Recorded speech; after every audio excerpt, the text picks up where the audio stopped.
What's up, everybody? Hey, this week's episode is brought to you by 812 Farms. 812 Farms is growing very fast, and they want all of us to be a part of what they're doing. If you're a fan of good quality beer and soon-to-be food, this is the place to be. 812 is opening a new brewery and tap room in Columbus, Indiana.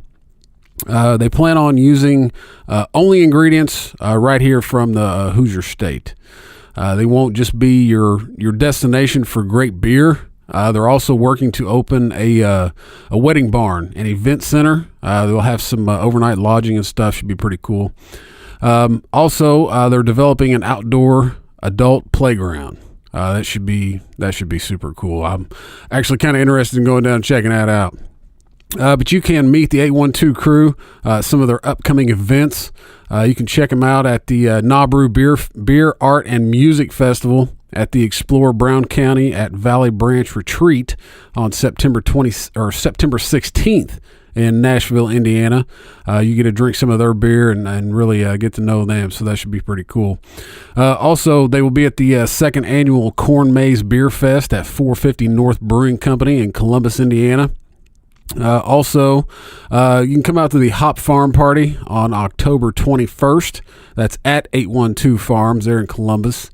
There's going to be a lot going on there. There's live music, barbecue, there'll be awesome beer.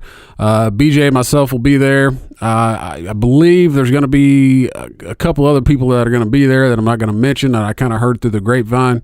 But it'd be cool to get down there and meet those guys.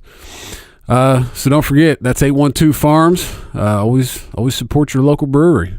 They are going to become one. So, also, this episode is brought to you by Ranger Nutrition. Ranger Nutrition is a disabled veteran-owned company. They make all-natural sports nutrition products. Ranger Nutrition was founded by a retired Army Ranger that was tired of bad sports nutrition products. Most products tasted bad, left him feeling jittery and nauseous. So he, along with a couple of his chemist buddies from Berkeley University, set out to create supplements that not only tasted good, but were healthy for you and didn't leave you feeling jittery or nauseous. And I know a lot of them do. I've taken quite a few of them. They have developed everything from protein powder that you don't need a shaker bottle or agitator. Most people that have used protein know what I'm talking about. They also make weight loss supplements like Catalyst XT that works for about 95% of the people who take it. You really drop some weight. I did. Also, since all the products are all natural, this gives you the option to combine products to get even better results. The most popular combo is the Swole combo. This is where you combine the Catalyst XT, the Nitro NO2, and the pre-workout drink Max Out. You will get your swole on. You'll get a pump that is almost painful. But you can head to rangernutrition.com to find out more about all of these products. If you go ahead and decide to buy something, use promo code SMUGCAST at checkout, and you'll receive 15% off your order.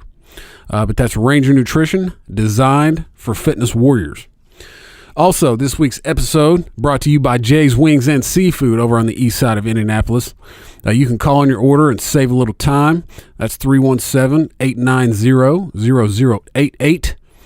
They are located at 8237 Pendleton Pike in Lawrence, Indiana, 46226. You can pop in there, use promo code SMUGCAST, and you're going to get 10% off your order. Also, My Easy Company. You can go to myeasyco.com. You can use promo code SMUGCAST, and you will get 10% off your order. And also, they're going to give 10% to a charity of our choice.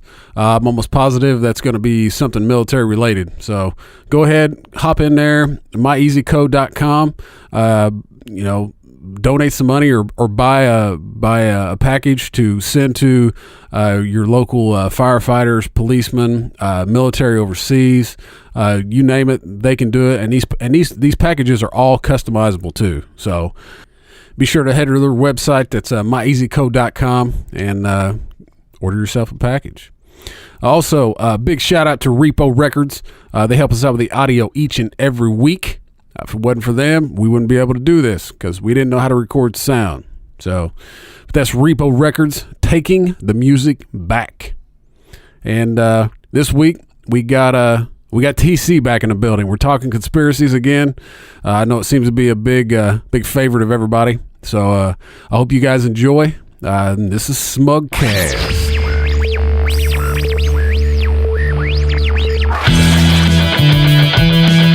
Come on, get down to it. I'm trying to run to the chopper and my GPS is always stuck in the goddamn jungle. Come on. This is Smugcast. Listen up. What's up, cocksuckers? Welcome to another episode of Smugcast. I am AP, and I am fucking on one tonight.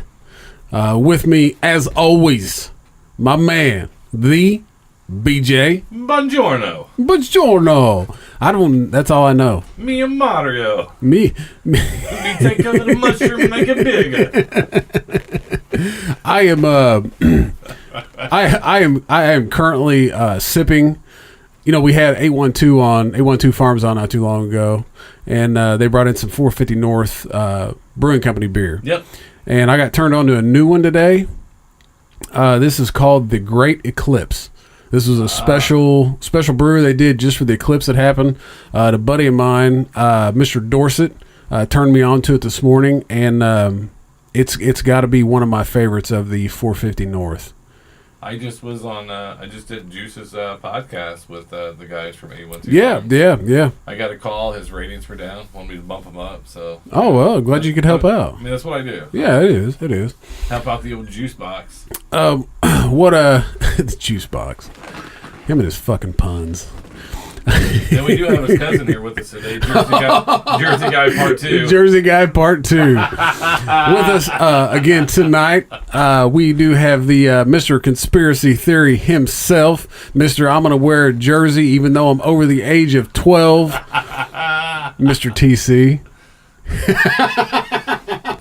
I'm just gonna go back to my game. He is. It is Saturday night, which we usually record TC's episodes on Saturday nights. And I think that's when they're usually our best, too. Yeah. But Notre Dame is playing, and he is a huge Notre Dame fan. So he not only is doing the podcast, but he's also watching the fucking game on his computer right now. Hey, I haven't missed one live in almost 11 years. It's a rare night game. Yeah. So, that's why usually we do it on a Saturday night, because Notre Dame usually plays at 3:30. Yeah, got you. Oh, shit, I didn't know. I thought it was because you went to church on Sunday. That's early in the morning. Oh, that's true. That's at 9:30. That's because Notre Dame hasn't been pulling the ratings it used to. Well, no, because nobody on always played at 3:30. Nobody on the team has a fake girlfriend this year. Hey, man, we can all get catfished. Don't worry about it. No, we can't. No, we can't. I've seriously considered catfishing somebody. I feel like that could be a really good time. I catfished myself once. We could do a whole episode where we catfish somebody. Yeah. We could start to build it up. Like, we just start chatting to somebody for about 15, 20 minutes, and let them know we'll be back on in about a week or so. Only if we go on Grindr. Go on Grindr. No. Don't even say what it is. Look that up. What, Grindr? Not you. I'm talking about the audience. I thought you were talking to me. I was like, what the fuck? No, but before we get into a little bit of TC and a little bit of conspiracy theory tonight, we do have, as most of you know, the Hurricane Irma is coming through with her boyfriend Jose right behind her, and then his side chick, I don't know what the fuck her name is coming in right behind him. But we do have a buddy. You have heard us refer to him on here as DB from Florida. He is, what do you say? He's in Port Charlotte? He's in Port Charlotte, which is close to Fort Myers. He is 5 blocks away from the mandatory evacuation. Exactly, 5 blocks away. So we're gonna call him and see how shit's going, because I know it's. I talked to him a little bit ago, and he said it was starting to move in. So we'll let's see what he has to say. So we're gonna give him a call. All right, Joining us now on the phone, you've heard us talk to and refer to him as DB from Florida. This is our buddy Dave, who is about to get nailed by a fucking hurricane. This fucking bitch is crazy, man. You hear the wind? Yeah, Sorry, here. Yeah, we can hear the wind. Yeah. Oh, dude. Yeah. That's not even anything yet. You're not getting anything It's yet? supposed- Hell no, man. It's supposed to get about 90 miles an hour around here. Oh shit. So we are Saturday night. This is at 8:16. What kind of time frame are you looking at for this thing really hits? We're supposed to get direct impact. They said Sunday morning, but I think they moved it back to Sunday afternoon.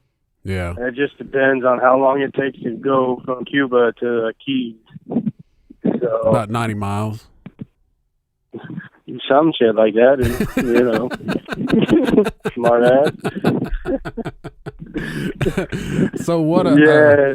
I know I've most people probably don't know this, but I've been. Well, nobody knows this other than me and BJ, but I've been on the phone with Dave since Thursday, texting about every hour to see if you're still alive. It's worse than my mom, man. I'm telling you what. You dick. See what happens when you leave Indiana? I know, right? Your mom's I think been. Go ahead. What's that? No, go ahead. No, I said I'm pretty sure that I got everybody convinced to go back north when this fucker's done. Yeah, Oh, I know. I bet. Nah, your mom's been blowing up Facebook, man. You ought to have enough prayers to save you from about anything.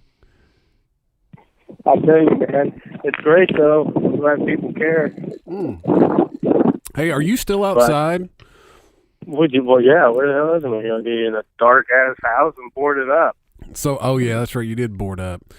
We have a curfew. We got to be at 9:30, I think, tonight. 9:30 to 6 a.m. So you're not allowed out. Not allowed outside. Oh man. Yeah. So what you told me earlier that they were going to shut the water off at 5 Yeah, o'clock?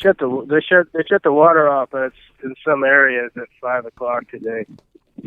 I guess I don't understand. What's the purpose behind that? You know? It's to help with the flooding.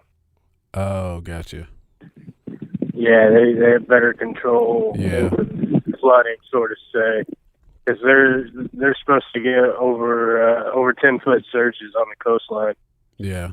And how close are you to the coast?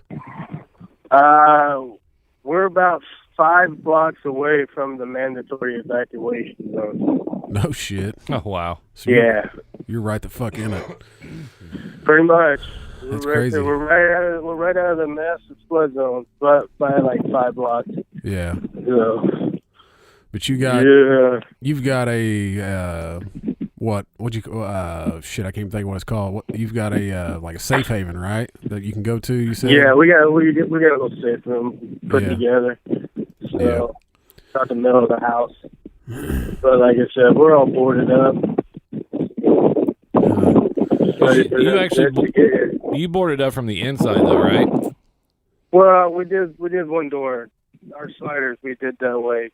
Just because of the way the doors are, it was easier to do it that way. Yeah. It's not the best way, but it's better than Nothing. it just being 2 glass fucking doors. Yeah. So, Well, that's fucking yeah, crazy, it's all man. good. That's fucking Fuck yeah, it is. Shit, you know who that is. No, Nuts. I'm all right. There's tornadoes everywhere right now. Really? So yeah, we've been in a tornado watch all day. There was a tornado warning down in Naples earlier today.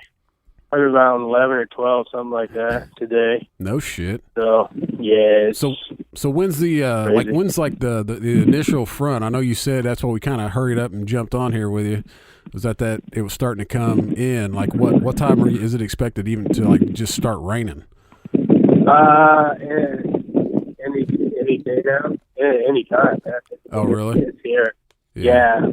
I would say within the next hour we're gonna definitely have rain, and it won't stop raining probably till Monday afternoon, maybe into Tuesday. Who knows? Yeah.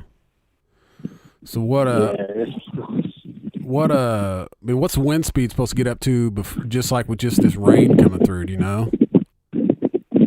You talking about like right now or whenever? Yeah, like right now. Like what's? I mean, how bad is the wind? I mean, obviously we can hear a little bit of it, but it's gusting about 22, 24 miles an hour right now. yeah. Because it got dropped down to Category 3 from a Category 5. Yeah, but it's supposed to pick back up when it hits us. It's supposed to be at a Category 4. Yeah, that's what I talked to. Well, actually, I just was at a little get together here. I don't know, about 2 hours ago, and was talking to an older gentleman and his wife, and they left. He's more inland, about in the middle, but right about where you're at. I can't remember what that Lake Placid. Is Sure. But that's about where they were at, and they left out Thursday morning at 7:00. And he, oh shit! Now I fucking totally forgot my thought. What were we talking about? Jesus Christ. And then there's Jose coming behind Irma. Well, Jose's the one that pushed her fucking west right to us. Yeah, It's supposed to go up the East hit Coast. it from behind. Hit it from behind. No, I know what it was. Yeah. He That's the pool boy. You know?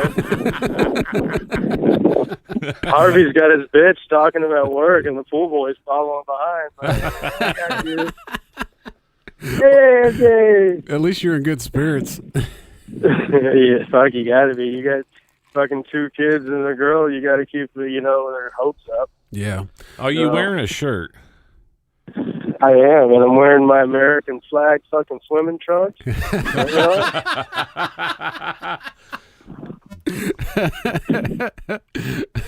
Oh, fuck. America. Fuck yeah. Oh shit. So Awesome. how old is the baby? I can't even remember now. How old is the baby? Yeah. He just turned 7 months old yesterday. Oh, it's weird. I've been telling everybody it was only 3 months old. Shit. Yeah, you're a little behind. I couldn't remember. I mean, the months kind of just flow together lately. He's a huge son of a bitch for 3 months old. Let me tell you. Well, where the He said hell's he was that 3 come months from? old. Where the hell's Didn't that you come say you from? thought he was 3 months old? Did what? Yeah, I said he. Yeah, I kept telling everybody he was only like 3 months old. Yeah, and I said that's a huge ass 3 months old I got. Come on, pay attention now. Stay with us here. Oh shit! So what? I mean, what's it like there around you? Has everybody kind of bolted, or is everybody just staying, or what? The house across the street has all shuttered up. The house behind me is all shuttered up.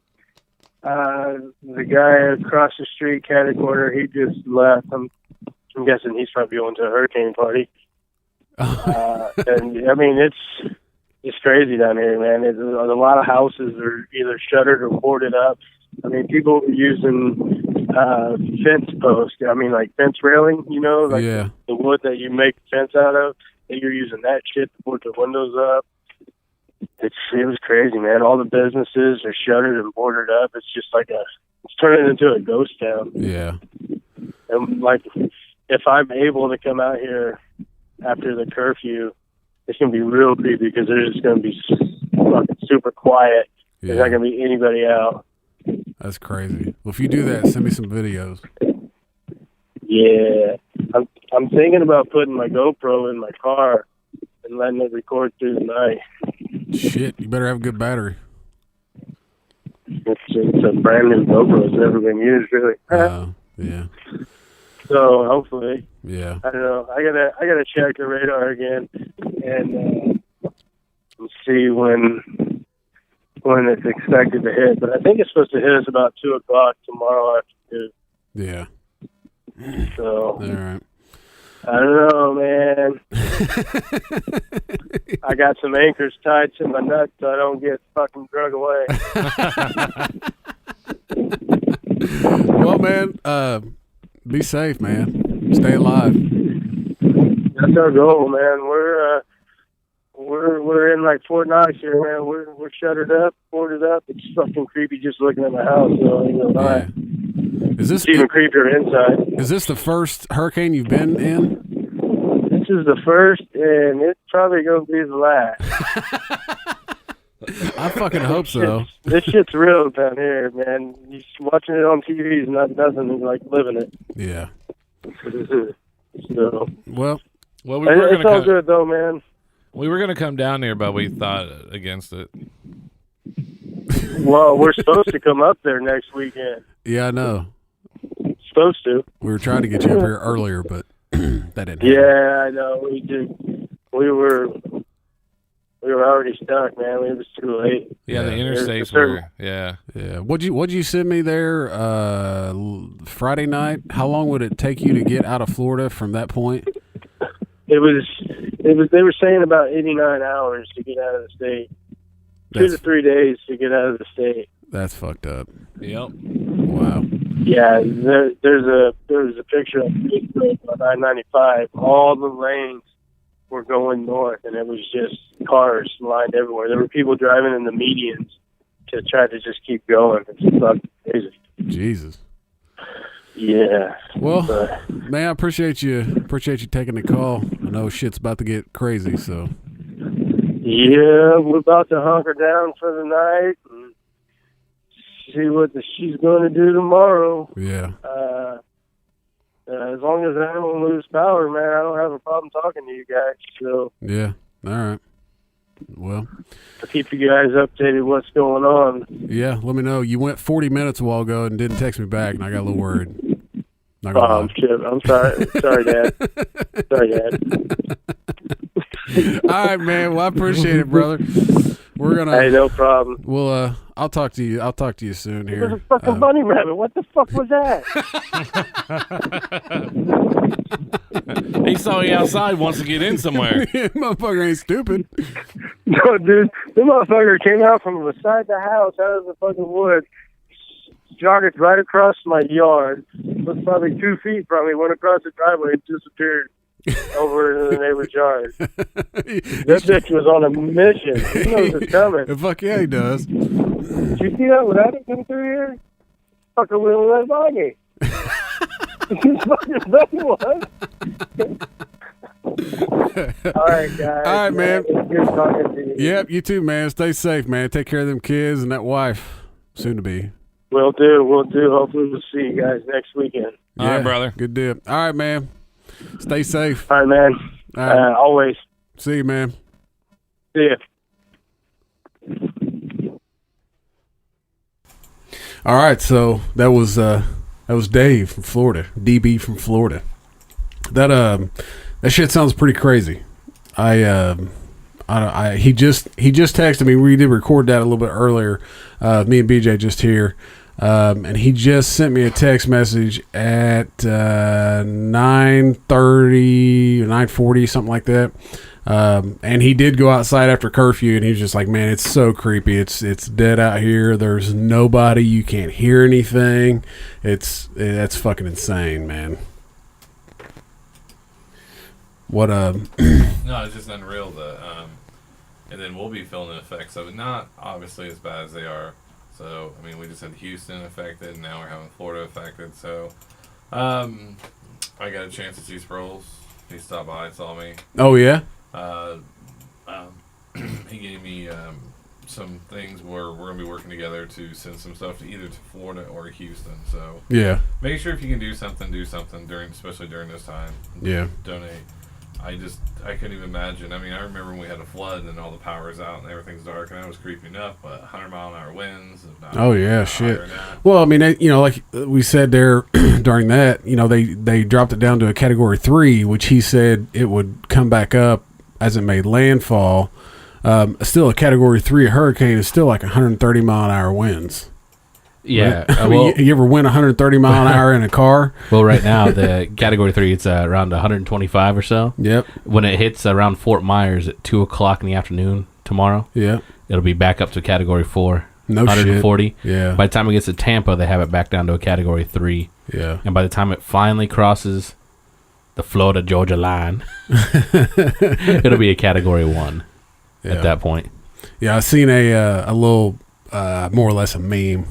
that somebody had posted, and it was like up around like Georgia and Alabama and that shit, and it said hot nasty winds or something like that, and then just below it, like into the northern part of Florida, it said fucked, and then below that it said super fucked. Well, this is actually one of the questions that got sent into us. Let me pull up the old thing here. Would you ever be an on-site weather reporter? Oh yeah, fuck yeah! If it was some crazy shit, hell yes. I'd be that dude out there. What's that? What is that one guy's name from the Weather Channel that's always there? Wasn't he the guy that got super excited over the thunder snow? The thunder snow. Yeah. Cantori? Jim Can. That sounds about right. Hold on here. What the fuck's his name? I think that's what it is. Let's go to Yeah, he was Google. like there was like 13 that dude about nutted over him. I think I'd be a good anchor. It is Jim Yeah. Cantori. Jim Cantori. Yep. Both Yep. ways, with the mic and not moving.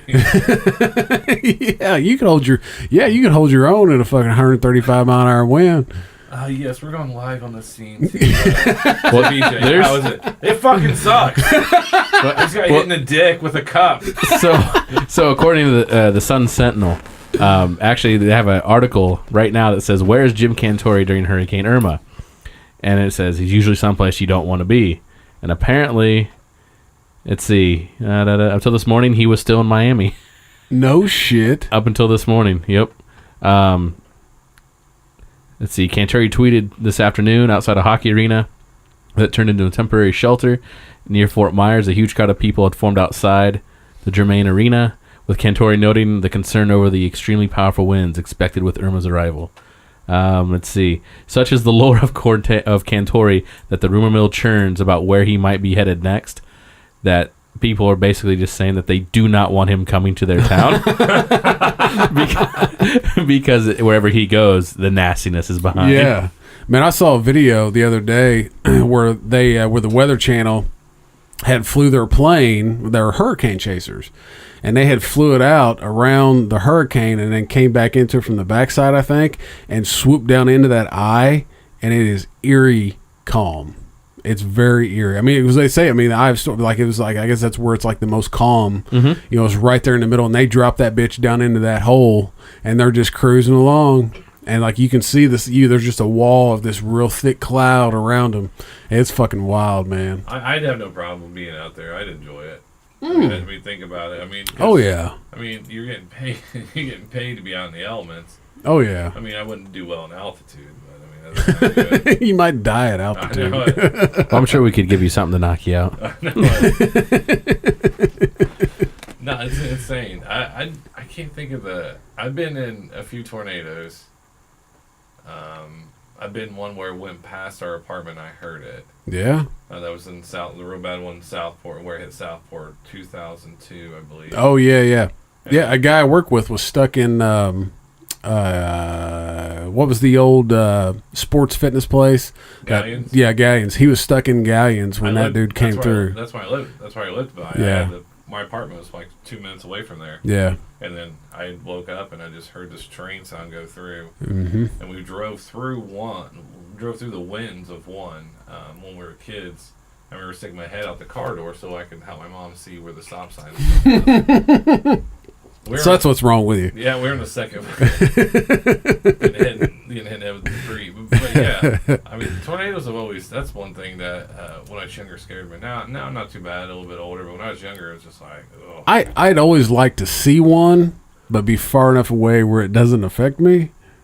But I I've remember. seen one. I've actually seen one when they were Well, I saw a small one that chased me home one night to here. Sure you weren't high? Yeah, I'm positive because I work for the company that I work for now, and we have to take drug tests all the time. But I got when I turned into this addition over here, I saw it to my left, and I was like, "Oh shit!" So I jumped out, tried to get a picture of it. Well, it went back up into the clouds, and I mean, it was a small dude. You know, real super small. I probably wouldn't have done shit.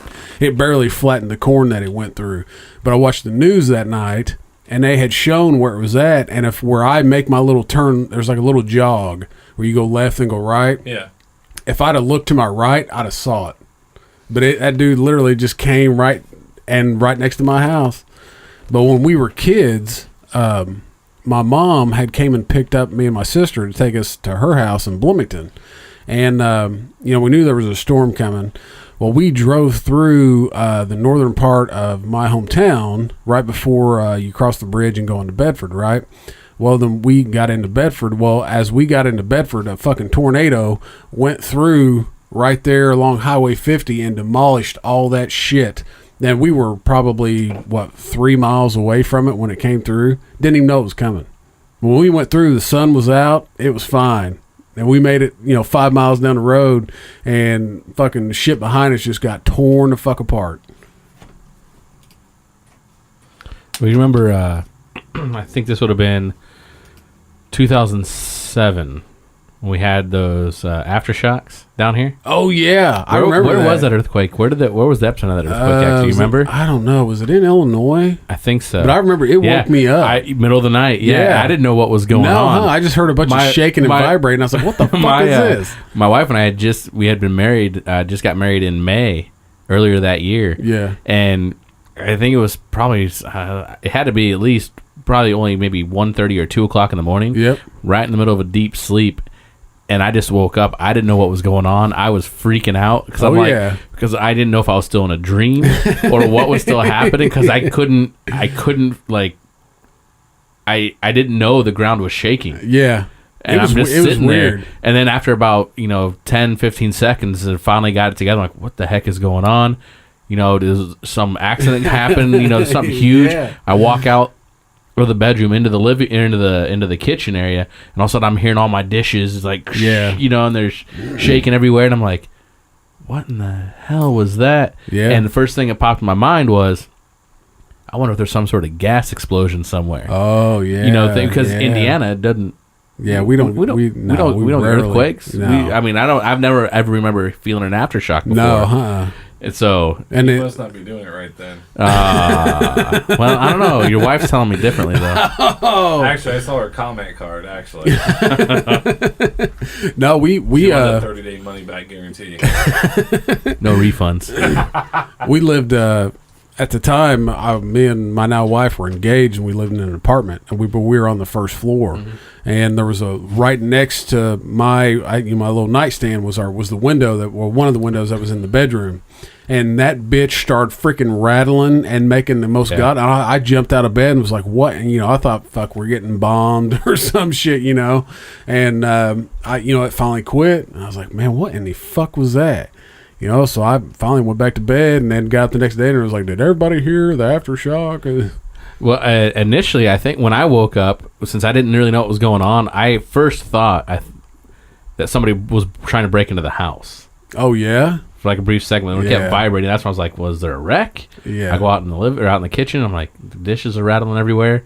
Oh, it had to be a gas explosion somewhere. Yeah, had to be a refinery plant or something. Yeah, I had no fucking clue. I mean, I probably had a few the night before, and so I probably wasn't completely with it. Just a few. Yep. Just a few. Well, a few fifths? Half. This goes into our next question. I actually put this on Twitter and Facebook. If your plane was about to crash, what confessions would you not want to hear? Would you not want to hear? See, I saw that when you first put this out on Twitter. And I have yours right here. And I just pulled the most random shit I had in my head. Do you want to go ahead and say what it is? You can. Here's the one. I got this response. I'd like to have sex with animals. That was mine. I was just saying in general. I mean, I don't say I have sex with animals. Oh, okay. I was just saying if the person next to you don't want to hear this shit. A lot of times when you see those, you hear people saying like, they're praying and saying they're sorry for all this. But could you imagine if they for absolution? Absolution. Absolve me, baby. Absolve me. The other response I got, I shouldn't have put that there. Oh, what the fuck? There we go. And Juicy Juice, I left my drugs and my checked baggage. Don't even read it. I read it the first time. I didn't get it either.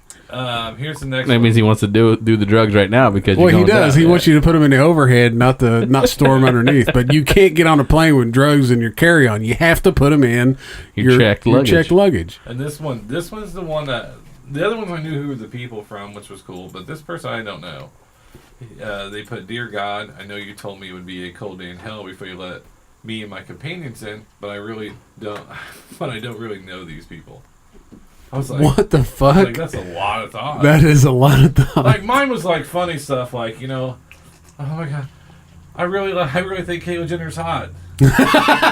Or like oh my god, I used to jerk off to my mom's photos, like like things like that. That's from Weeds. Yeah, and then just things like that. And the other one we came up with, me and Asian, was like, I once put peanut butter on my dog. Balls and let the dog lick it off. No.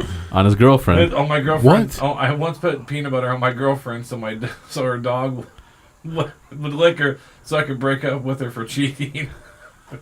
What the fuck? That was Asians? No, that was mine. That was We were yours. dying laughing about it. Oh, okay. That's where our mind went. Yeah. No, yeah. That, Wow. when you posted, I was like, mine went to the most random. Like, what would you not want to hear? Like, oh, I have sex with animals. I fuck goats. Nobody wants to hear You're that. sitting next to the hot lady on there. Like, the hot lady, the whole time you've been trying to hit on her, and she's like, I have really a dick. Like, oh no. Here we go back to trannies. 2 weeks in a row. So we're sitting next to Michelle? Yeah. 3 weeks. Sorry. I meant it. I only ride first class. Emphasis on ride. All of a sudden you hear the pilot go, I am so fucked up.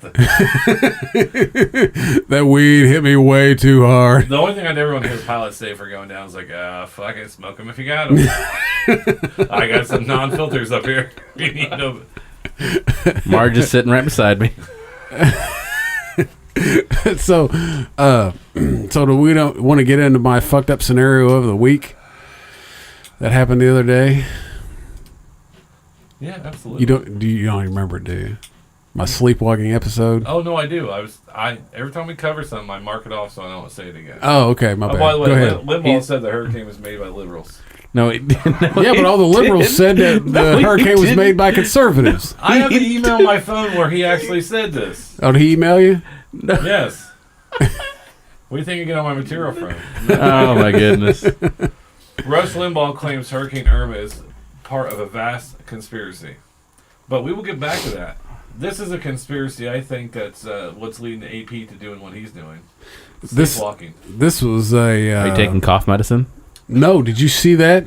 Yep. But I freaked the fuck out. I'm gonna get to it. Did you look at I'm gonna get to it. what those some of the cough medicine has in it? That is the side effect. Which one did he? What did he take? I didn't see that part. I'll have to pull it back up, but there was a whole. He didn't take list. the scissor, did he? No. That has the codeine, because I got some of that shit downstairs. That's like codeine and promethazine. Is that what it is? Yeah. Is that what? Yeah. Is that the coughs? I'll look it You up. look it up. You look it up. So anyway, no. So I've never been like someone who sleepwalks. At least not to my knowledge. So the other day, I can't remember what day it was, but the next morning, the night before, I didn't have a whole lot to drink. I had literally had 2 drinks, and they were not like big thick fat drinks. They were just 2 like single shot. I just having a drink. And so the next day, my wife calls me, and she gets on the phone, usual bullshit she usually says, just shooting the shit, I guess, before the kids head off to school or she goes to work. And she goes, "Were you just fucking with me last night?" And I was like, what are you talking about? She was like, were you fucking with me? And I was like, when? I don't know what the fuck you're talking about. And she goes, "So you don't remember getting out of bed?" And I said, "Well, no, I don't, what time?" And she goes, "I was getting ready to shut off the TV and go to bed." She goes, "So it was probably, around 11 o'clock. And I was like, "Fuck, I didn't get out of bed around then." I was like, "I think I got up at like 3:30 or 4 or something like that, had to take a piss."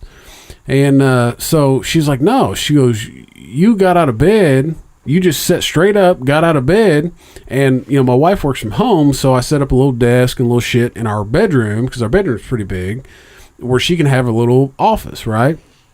She says, "I got up and walked over to her desk and was like trying to move her chair out of the way."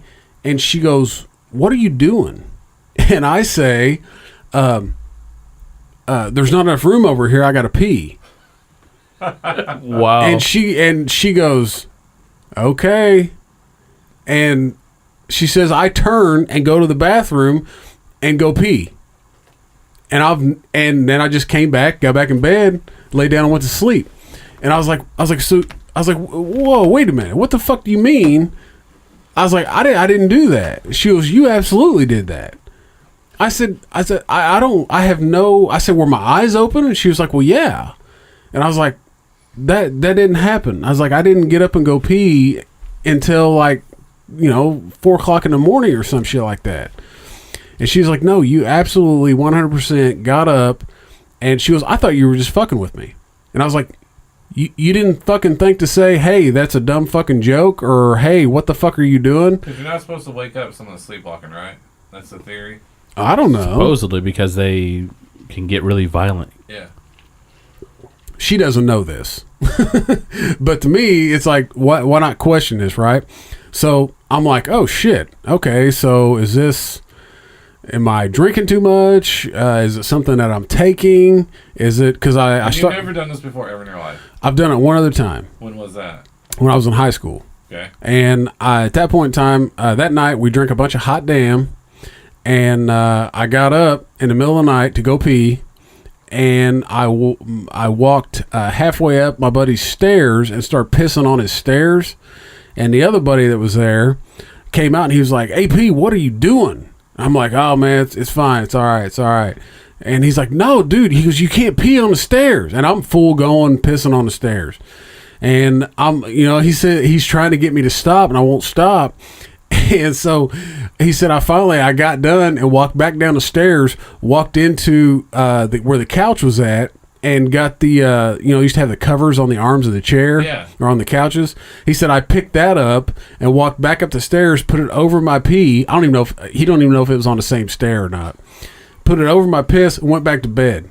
Woke up the next morning and he's like, dude, what the fuck were you doing last night? And I was like, I don't know. What are you talking about? And so, then he tells me all this story or whatever. So that's the only other time I ever know or have ever known that I've been, I've sleepwalked or whatever.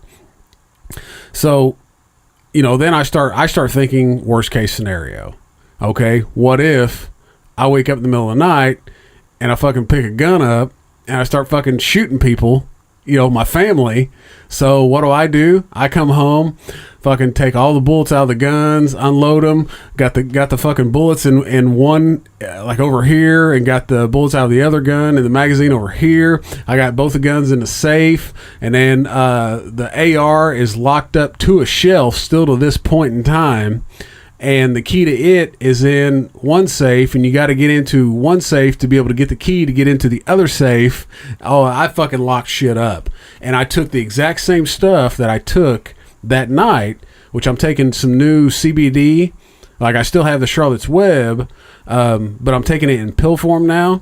And then I also bought another CBD that's a different brand. So I took all the same shit, had a couple drinks, went to bed. Didn't happen that night again. I just think it's just a random thing. It had a bit of it. But me, I think worst case scenario. Yeah. And then this pops up because the guy at work, I was telling him, he was like, you know what? He goes, this past week at church, our pastor was telling us about this story about this guy that sleepwalked and killed his wife. And then this story pops up. What did you find out what he was taking? That the cough syrup, the cough medicine, the cough suppressant, the drug that's in there is dextrofan. Okay, what's that? You ready for this? Yep. It's a psychoactive drug of the morphinin class, which acts as an intrusive or cough suppressant hallucinogen. Holy shit. That's what's in scissor. All right. Well, the scissor is the codeine and promethazine. It is the rotatory. No idea. Microtundo? Sure, microtundo wrestling, absolutely. Rotatory stereoisomer of racemorphan. I love when someone looks at you. I don't know. We do it all the time during the podcast. All of us that know each other. Well, anyways. We'll go, and you're like, yeah, that's it. Sure, that's it. Anyways, the part that's a big one is that it contributes to the psychoactive effects of dextromethorphan, which is another one that's in cough medicine. But this one is typically stronger. Research-wise, is under the development for the treatment of stroke. It's reached phase 2 of clinical trials so far, but development was discontinued. But this is my favorite part.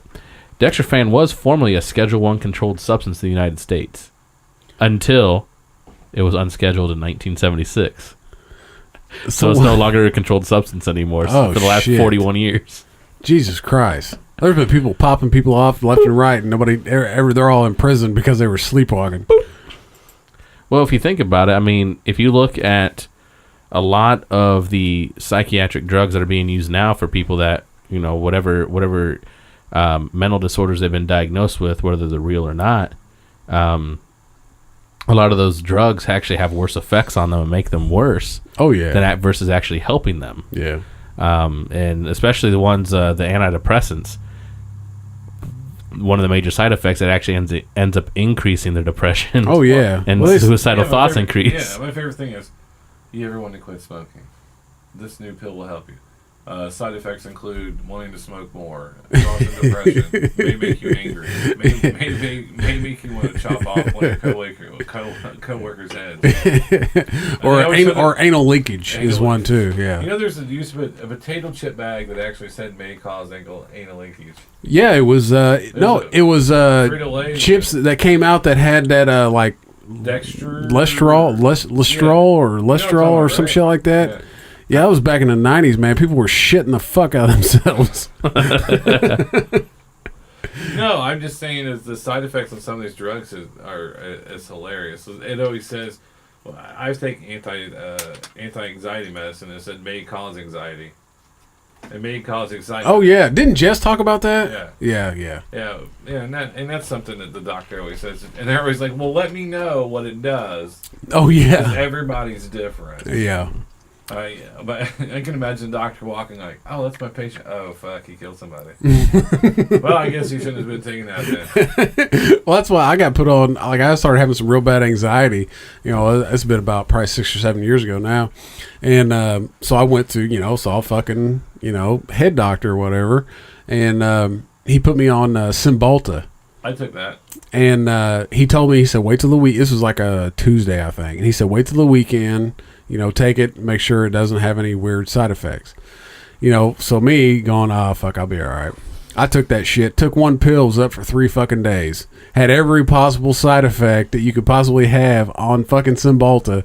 And finally on I think a Friday, I called him and I was like, hey man, I think I'm having side effects of this. And he's like, well, you were supposed to wait till the weekend. I was like, yeah, I didn't. So he's like, well, what side effects are you having? And I said, well, I was reading down through the list of them on, the paper that you get from the pharmacy. He's like, oh yeah. He's like, well, what are you having? And I said, all of them. And he goes, well, what do you mean by all of them? I said, well, I could list them, or I said I could just tell you that I've had every single one of them that's on this paper. And he goes, oh, well, we got to get you on something else. And I was like, I hope so, man. I was like, I ain't been to bed in 3 days. And he goes, how many did you take? I said, just the one. And he goes, and you've been awake for 3 days? And I was like, oh, yeah. I was like, I feel great. He's like, well, we'll put you on something else. I remember taking this, I have plantar fasciitis, right? Mm-hmm. It's because of the way your arch of your foot, if it's a or whatever. So he gave me something you're supposed to take for fibromyalgia because it helps with the nerves. Yeah. I remember the first time I took it. Which CBD will do too, people. And I had hot flashes. I was just sweating. Yeah. Like a chick going through menopause. Yeah. Yeah. Because I was talking to my mom about it. I was like, I'm sweating. I'm real irritable. And she's like, me too. She's like, I know. And I'm like, I know. And I just kept thinking to myself, like, fuck it. I just quit taking it. I quit taking, I don't know, probably about 30 different prescriptions. Yeah. Like, I just taken, like, this sucks. This sucks. Yeah. Oh, yeah. Because you don't feel any better. No, it's like everything gives me, like, diarrhea. Oh, really? Yeah. It's like, hey, you feel better, but you got shit constantly. Most shit that they give you that says may cause headache gives me the worst fucking headache I've ever had in my life. And I don't get headaches. Oh, I just don't. Oh, and then if you do listen to Juice's podcast, look at who his sponsor is. Yeah, the Hangover. He gave me one. What is it? What's the name of it? I don't know. Fucking it's 10 o'clock. Yeah, I don't know. But anyways, listen to Juice's podcast. It's a sponsor. Actually, he's a buddy of ours. But me and Asian split has a little chalky taste or whatever. Yeah. It tastes like the old Flintstone vitamins. Back Oh in the yeah, day. yeah. But all of a sudden my headaches are going away, Really? and it's made for hangovers, like before and after drinking. Yeah. But there's some nutrients in it that can actually help with headaches. Really? So you're not taking another pill. It has a bunch of like vitamins and supplements Yeah. that's good for you. Because he was going to Ed Sheeran concert. Who was? Moy Oh, was. is that the concert he Yeah, went to? yeah. Yeah, I saw his Facebook Live, and you couldn't fucking tell who it was because And he I was asked sitting in the back 40. I asked him, I said, "Do you guys make love when you got home?" Oh, I hope so. And he's like, "Yeah." I was like, "Was it good?" Probably lasted about 30 seconds. Yeah, I don't know. No. He goes, "It was." I was like, "It must be nice," and I just walked out of the office. They're in love. Because he let his hair grow. Yeah. Oh, yeah. He's got. You can ask TC about this one. Yeah. TC's real clean cut, dresses really nice. I mean, that's one thing I really love about him. He keeps it like there's a lot of things about him that we have a lot in common. Yeah. Well, you just don't wear jerseys like a 12-year-old.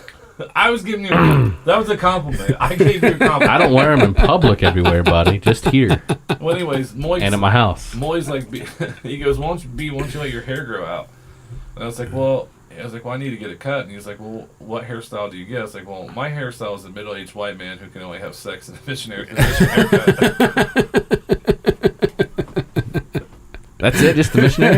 You don't have your wife just roll over on her side. And you just kind of lay down there too. That's what So you don't TC have to get does. up. No, we look up the ceiling.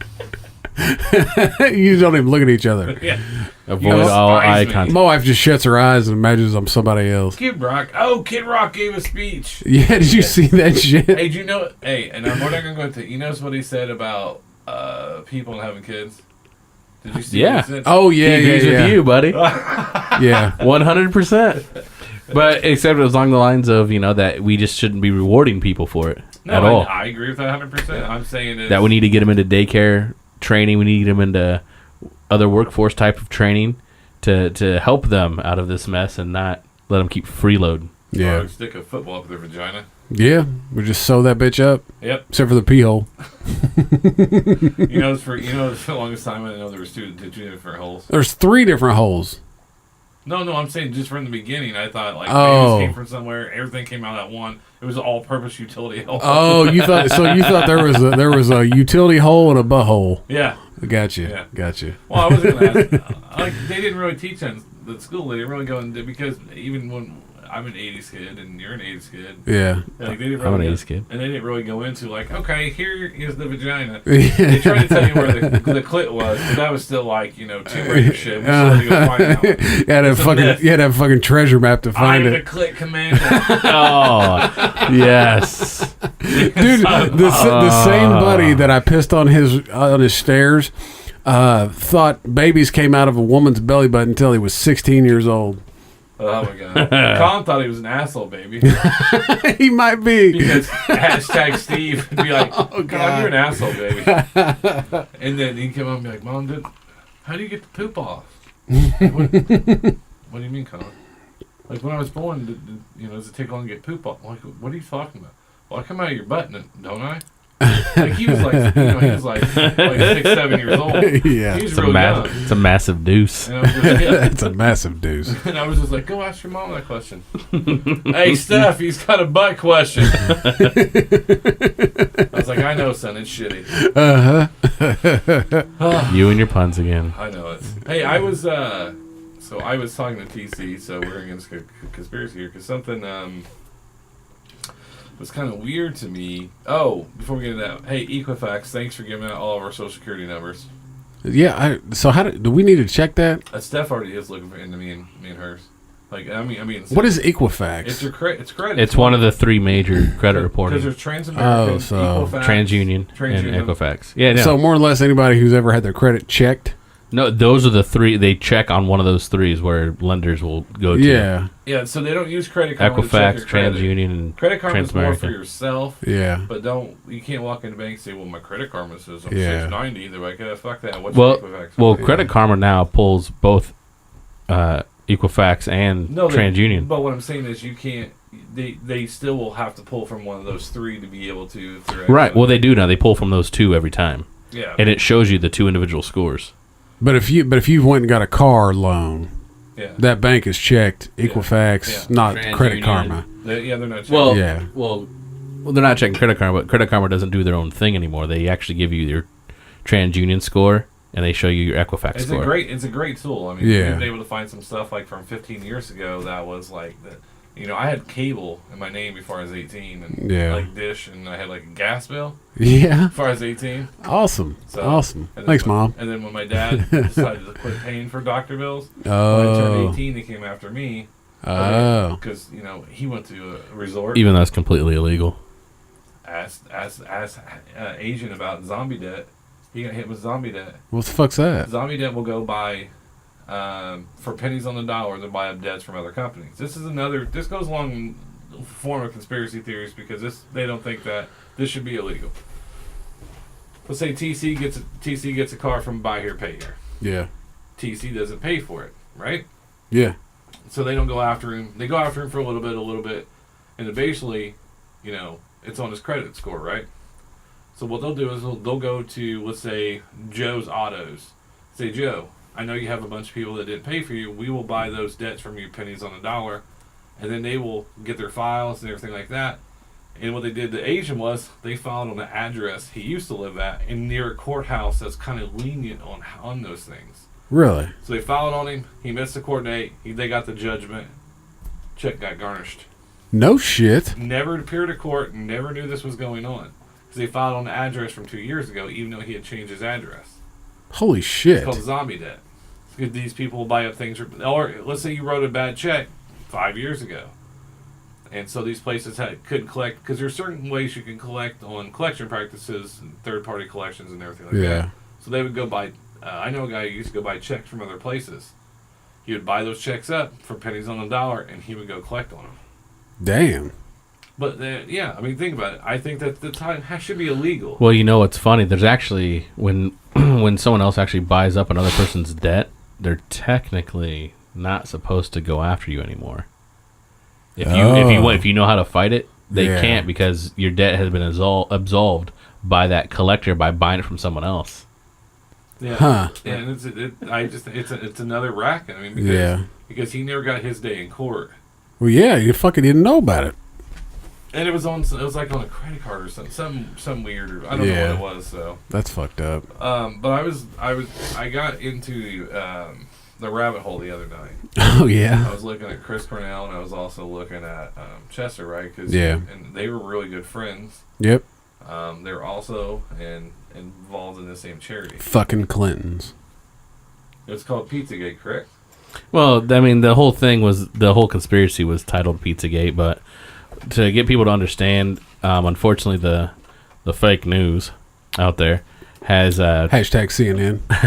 has turned the term Pizzagate into something completely different than what it was supposed to be for. The whole Pizzagate thing did not deem a place where all this was happening at a certain pizza place where these child abductions, rapes, all that stuff. It's not what was happening.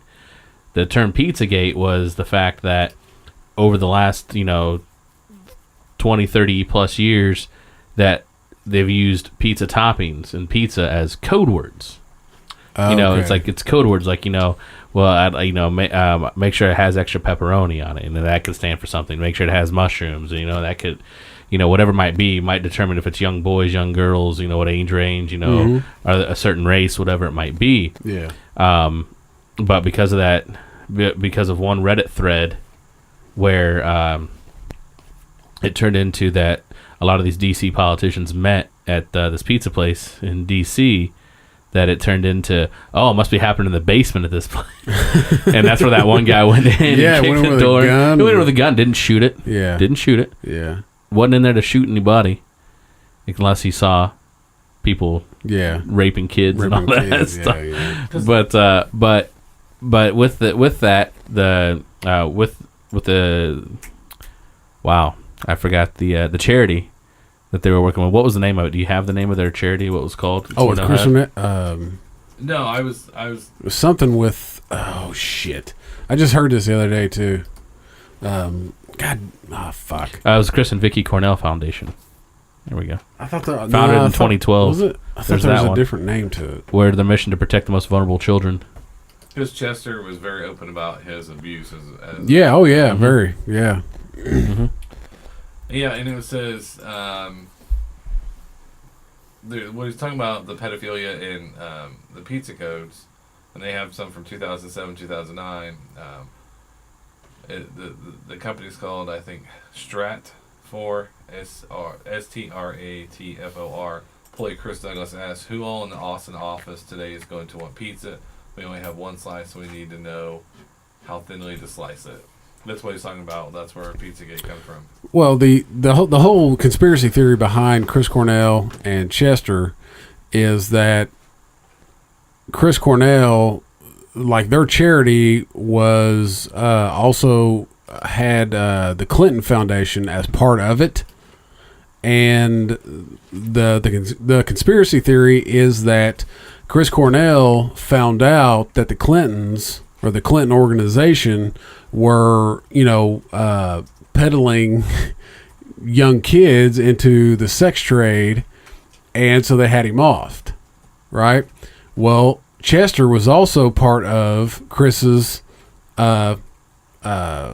charity, or whatever you call it, and so then it's said that they had offed him off on his birthday, on Chris Cornell's birthday, as a part of him, because they said Chris Cornell kind of found out about it, so was going to out them, so they killed him, and then Chester knew about it too, and so they ended up killing him on Chris Cornell's birthday.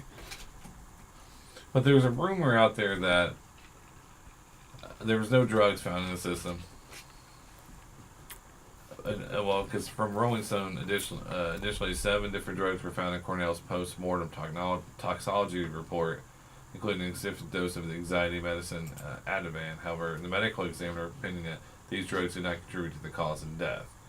But here, one of the rumors is that he actually had a fractured, he had blunt force trauma to the head and 9 broken ribs. Yeah. Which resuscitate. Sometimes when you're trying to resuscitate somebody, yeah, the ribs you can explain away, but not 9 of them. That's your whole. Yeah. Well, you have 24. Yeah. Yeah. I mean, but it's like, when you're doing resuscitate, it's like right here. Yeah. I mean, it's right in the middle. So I mean, there's potential that you could break, on both sides, in the middle. But blunt force trauma to the head. I mean, I've fell and smoked my head off a fucking wall and everything else when I'm drunk. The only thing I can think of, and I'm not being disrespectful, is if they were trying to get him down and he fell straight down. But I mean, he'd have to fall down head first around his. Oh head. yeah, I mean, he would. Not trying to use a pun, but dead body weight. Yeah. So I just found it interesting how it got tied right back to the foundation, because if you ever look at Anonymous, like they used to be like on the cutting edge, but now they're just, I don't know. There's too many different Anonymous. Yeah. Now, well, the Anonymous that is ran on Facebook is not actually anonymous. Well, because the biggest thing they're trying to expose is this huge pedophile ring. Oh, yeah. Around the world. Yeah. Which is true. Right. I mean, it does exist. It does exist. Well, the names are huge that should be involved in it. That's why they're highly protected. Well, if you go back to when you're speaking of with the Clinton Foundation, with the child trafficking, is you go back to Monica Peterson, who was investigating the Clintons Foundation for the child trafficking in Haiti. Yeah, is where that was really coming from, and she was found having committed suicide. But like there was a big article about her back in 2016, back in November 2016 is around when she died. Yeah. And a lot of her friends say that she was murdered itself because she was in Haiti working for the Human Trafficking Center and also worked previously for the Colorado Human Trafficking Council's Data and Research Task Force, and she had died under suspicious circumstances. But she was investigating the Clinton Foundation with child trafficking in Haiti. So, I mean, whenever people start to dig into this stuff, they disappear. Another good one, speaking of which, the add to the Clinton body count. Who was the prosecuting attorney that they found having committed suicide, but yet the gun was quite a ways away from his body, and did he shoot himself in the back of the head? Oh yeah. Shit. Yeah. No. Fuck. I can't even think of who the hell it is. I know what you're talking about though. I actually just read that again last week. That popped up on something. Well, it kind of goes along the same lines as that guy that suicided himself and shot himself twice in the head. Yeah. Who was it? Man.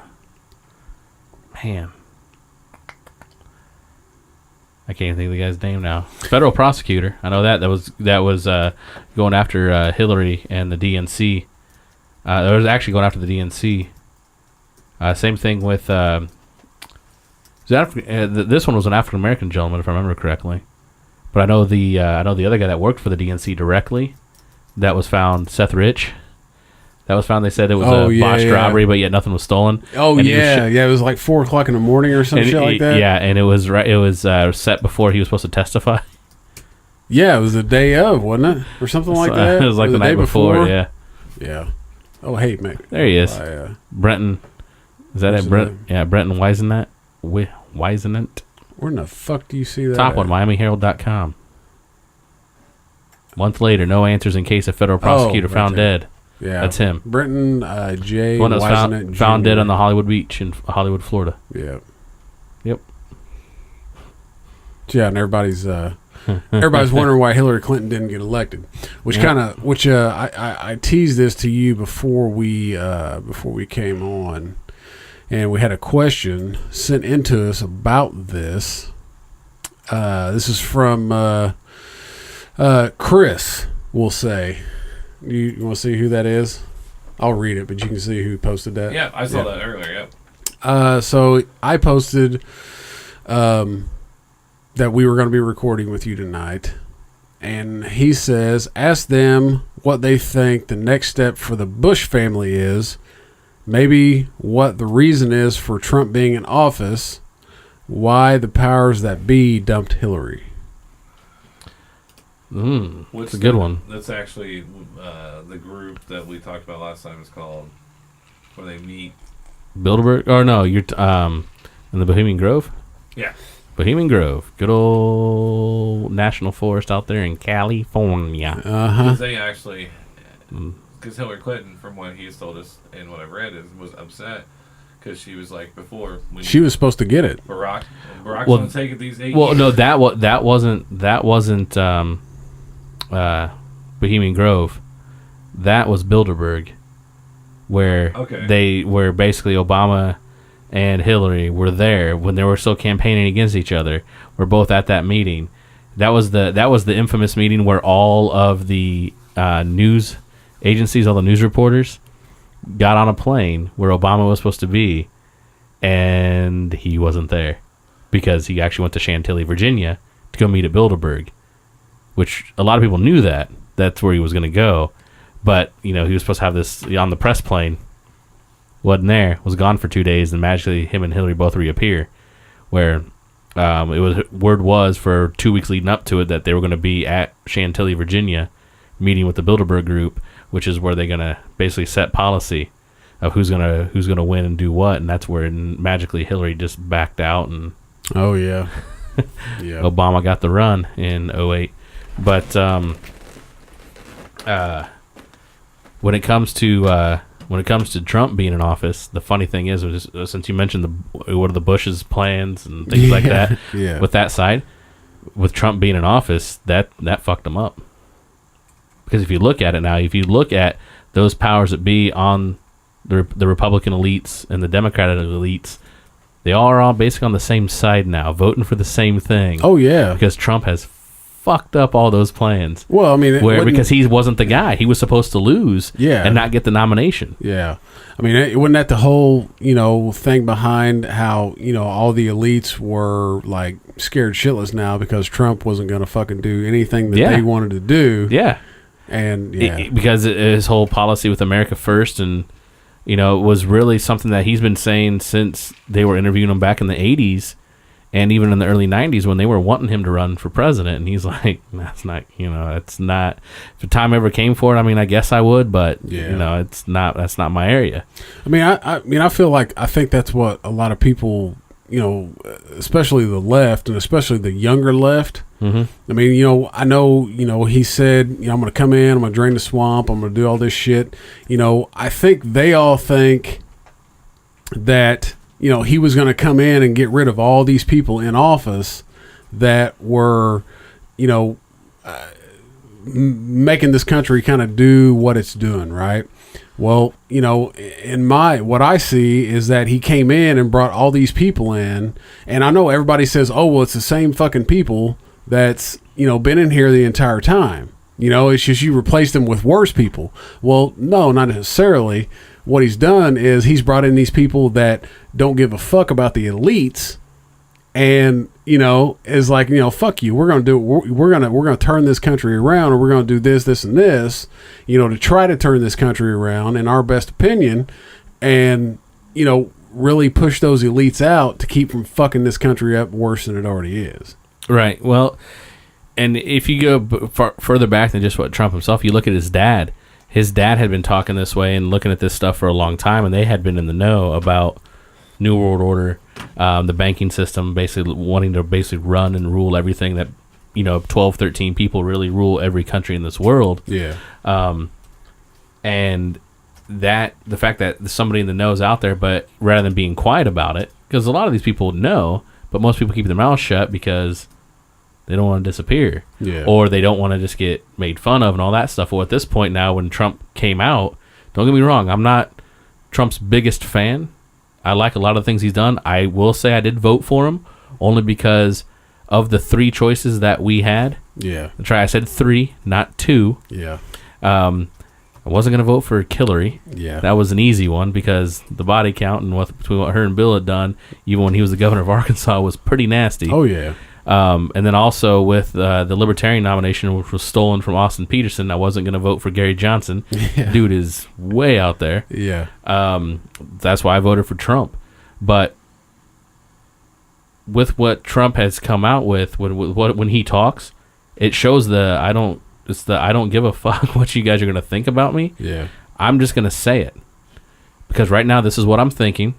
And to be honest, so far, I think that we have so much coverage over everything that he's doing and people freak out about every single thing. Yeah. Is because he, in these 8 months so far, has been the most transparent president we've had in a while. Oh, yeah. Everything he's doing. Yeah, it's all on Twitter. It's all on Twitter, which is funny. It's like his version of the fireside chats that used to be done.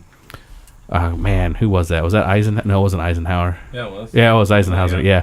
They did the fireside chats where he would get on the radio and talk to the American people directly. He would he would bypass the media. Yeah. And just talk directly to the people. And with Twitter, he has that access. Yeah. Oh, yeah. But probably even more. Here's where my problem is, though, right? Mm-hmm. About draining the swamp, which, I get what he's saying. But the people he has in there, the Secretary of Commerce is worth $2.5 billion. Secretary of Education, $1.2 billion. Secretary of State, $325 million. Another $300 million. Secretary of Labor, that's not the swamp. But they're more elitist, though. No, that's not more elitist. How are they not elitist? How do they know, like... Draining the swamp, what that means is what are they doing first? What are they putting first in their policies? If you look at the other people that have been in cabinet positions before, are going to have the same value when it comes to net worth, no matter what party you go to. Because to get to those positions... These are the same... This is just another... It's just like the people we had before. It's like the... Take Rex Tillerson, for instance, the CEO of ExxonMobil, when he got put into this position in the cabinet. Rex Tillerson. Oh, man, that's not draining the swamp. Look at his net worth. You know what he started as, though, with ExxonMobil first, though, don't you? As a drunk... He was a mechanical engineer making $50,000 a year. Yeah. Is where he started. He started at the bottom after he got out of college and worked his way up.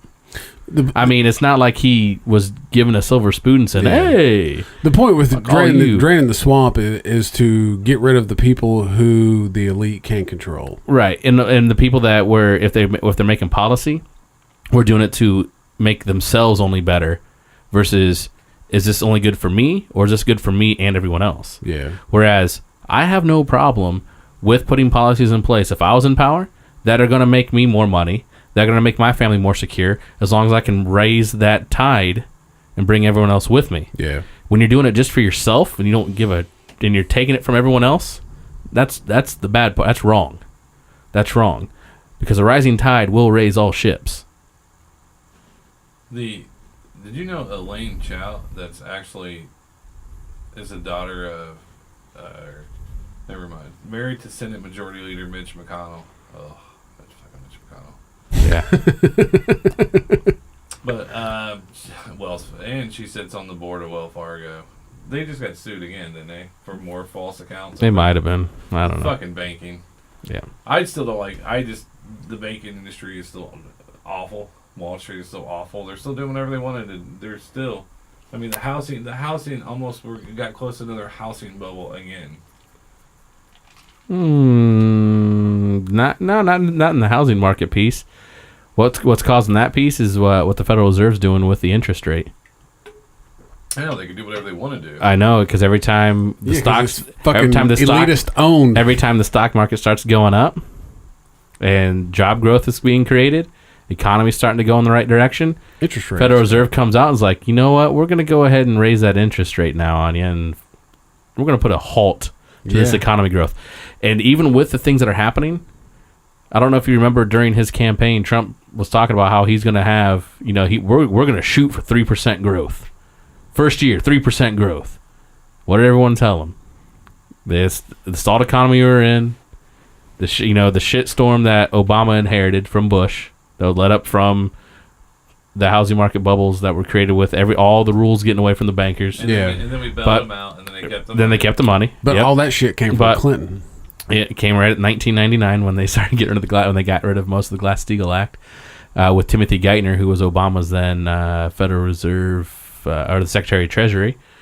Geithner at the time was the head of the Federal Reserve, I think, in Kansas City, when that got signed on by Clinton to get rid of the Glass-Steagall Act. Wow, it's amazing. I mean, that's what draining the swamp is. Get some new faces in there, not these fuckers have been around for 20 years. Yeah. But people called him crazy for saying that he was going to grow the economy even 3%. Well, last report came out is the economy's up 3%. Yeah. Right now from when he was inaugurated. Yeah. But has he done some things that are wrong? Absolutely.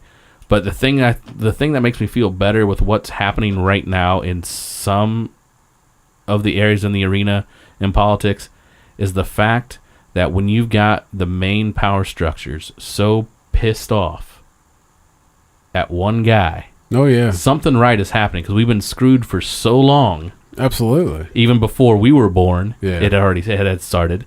I mean, you look at the how when we got into Vietnam, it all finally came out in the last few years that it was a lie. Yeah. Gulf of Tonkin incident never happened. Yeah. But yet we were sold that one of our naval ships was attacked. Here we go. We gotta go get the Viet Cong. Yeah. And they finally admit it. 40 years later, 50 years later, nah, it didn't happen. Didn't happen. Yeah, it didn't really happen that way. So we got into a war that we weren't going to win because that's what we do. Man, it's funny. There's another podcast that I listen to. It's called the Dan and Cody podcast. If you guys don't listen to it, be sure to check it out. But I was listening to their episode that came out this week, and they started talking about MK Ultra. Yes. And I wanted to go, hey man, go check out this episode. We talk about it. And then tomorrow I started thinking about it. I was like, shit, we really didn't get into it like we wanted to that episode. But they started talking about I don't know, certain parts of it, which I already knew, obviously, because we talked about it and we looked it up afterwards. But no, they started talking about it, and I was like, oh shit, dude. I was like, man, go check it out. It is 100% legit. Like, all this shit happened, but they wanted to talk. How they were talking about it was, this girl who had been in MK Ultra since she was 6 had 22 personalities. Wow. And she was like one of the few survivors of that MK Ultra who actually made it out because of all the shit that they did to those people. So, not that I want to, get off topic for a brief second. No, that just popped in my head. If I didn't get it out, you're good. Come out. I was just say right now it's 10 minutes to go in the fourth quarter. Notre Dame was up 19-17. Take that, Georgia. You're going down, Georgia. Well, anyways, all right. So what I wanted to actually bring up was I wanted to post these 12 things out here for you, and I want to know what you guys' thoughts are on each one, if that's all right. Mm-hmm. Like take about you get like a 30-second response. All right. You can't really go into a whole lot of in-depth detail, so if you screw up, you screw up. It doesn't matter. So here's the first one. Power is not only what you have, but what the enemy thinks you have. Power is derived from two main sources, money and people. The have-nots must build power from flesh and blood. I believe that. Not if you believe it or not. But Oh no, could it be good? Could it be bad? I mean, what are your? No, depends on what it is. Okay. I mean, that could absolutely be good. Let's. Good. Okay. I just want you to remember. Try and remember what you're saying for each of these. That's not going to happen. I know. We'll try our best with all the drinking you're doing right now. How about you, BJ? I wasn't listening. Because it absolutely 100% depends on what it is, because that's the key point I want you to remember right there. Okay. I want you to remember that. Okay. So write that down. I was pulling something up. Write that down. That it depends. So write down number 1. It depends on what it's for. So that's your answer. All right. So I'm going to repeat it to you, BJ. Fire away. Power is not only what you have, but what the enemy thinks you have. So power is derived from two main sources, money and people.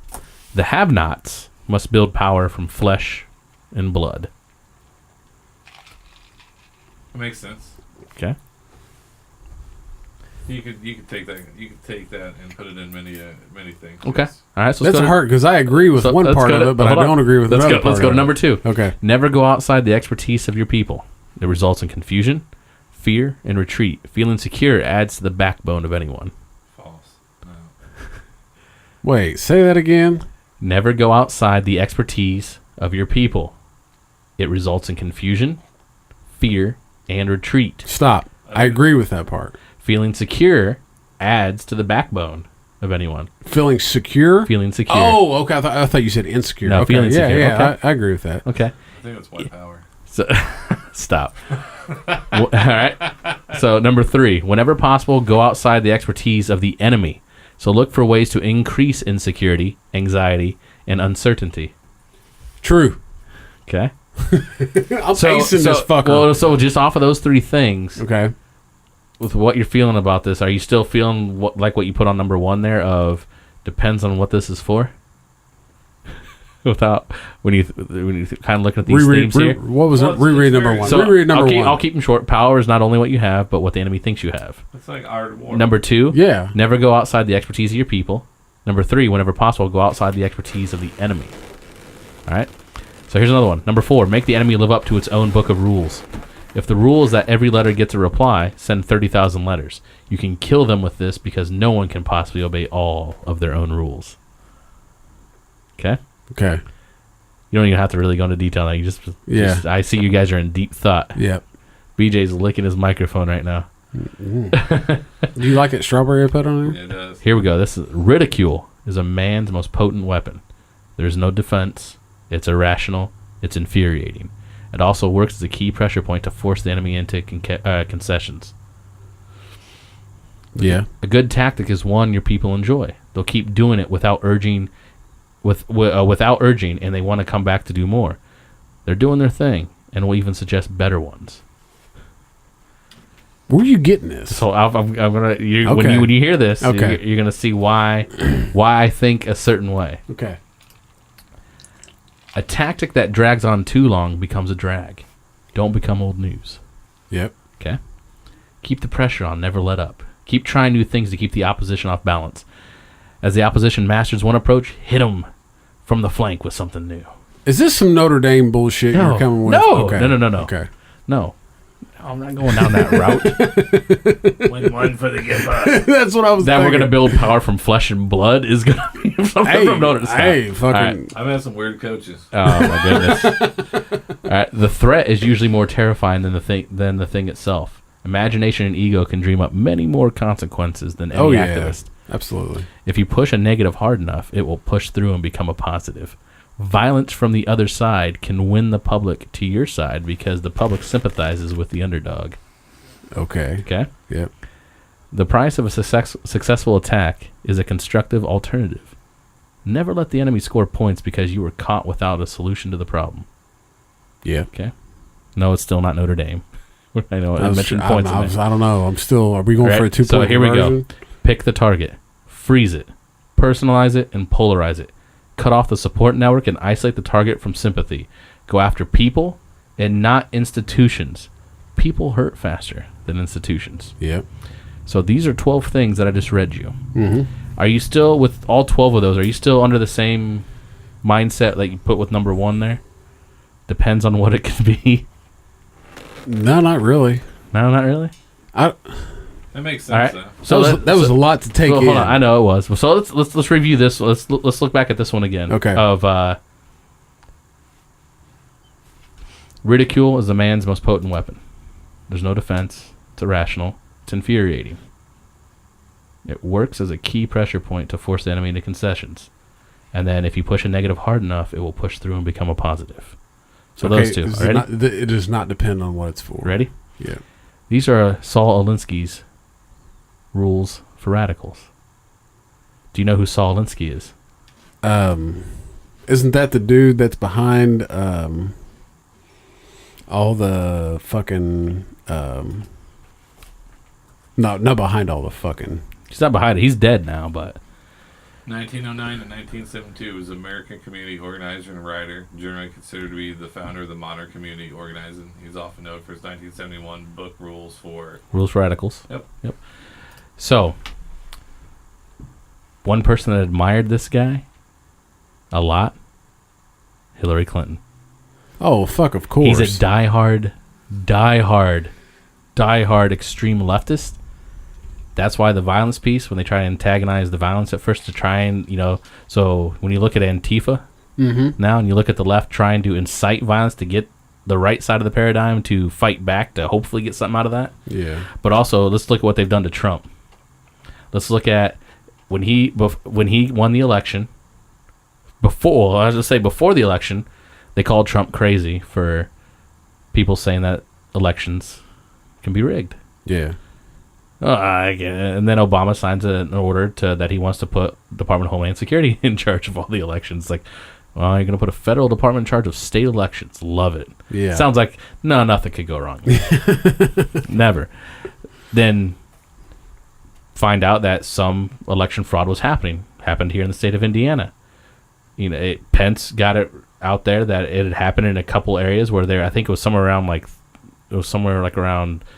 6,500 or 7,000 invalid votes that were cast that shouldn't have been cast. Yeah. So it's like, oh, there's one state. Then other states started popping up talking about it. And then What was funny to me were the states that were like, no, we're not gonna check our shit. yeah, were It's the like, states, well, why the fuck not? and those were the states that voted Hillary. blue. Yeah. Whereas somehow we turned Michigan red, which was amazing. But anyways, but then after Trump wins, because the big thing was that you woke the sleeping giant, that the silent majority finally decided to get off their ass and go vote finally, because they were tired of being just ridiculed and Yeah. ridiculed and ridiculed, because there's no defense for it. You just pick something, you just keep attacking.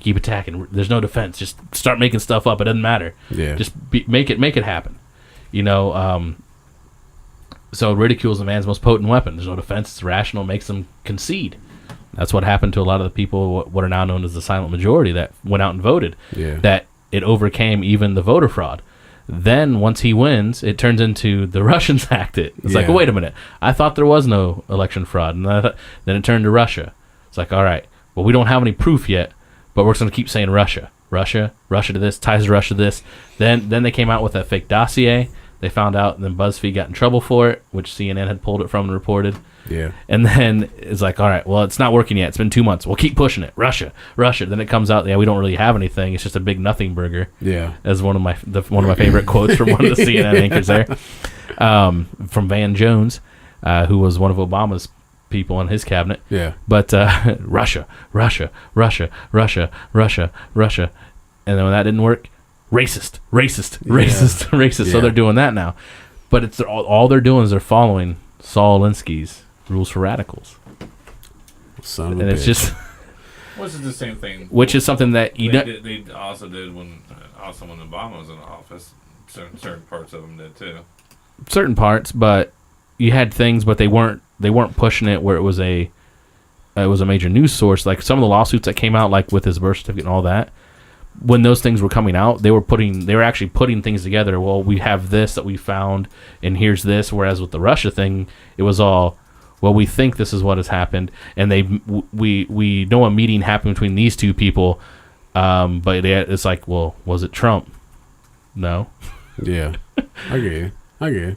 But it's just they play by this rule book, and it's been that way since this book came out, basically in the 70s, of the rules for radicals. And it's just, when you see them really hitting this one hard now, and now the other side is also using it, it's like, I think we got something right going here. Now, he is far from perfect. Oh, yeah. Don't get me wrong. I mean, he's been married 3 times? Yeah, And absolutely. he's You know, a habitual don't- exaggerator. I didn't say liar. He did. Hey, we all do. Come on now. we in my family we have a thing called the POW factor.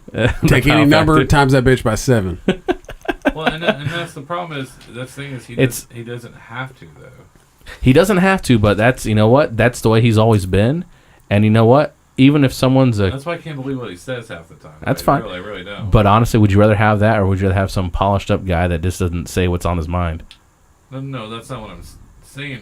That's what I'm saying is like I don't take him seriously at all. I don't.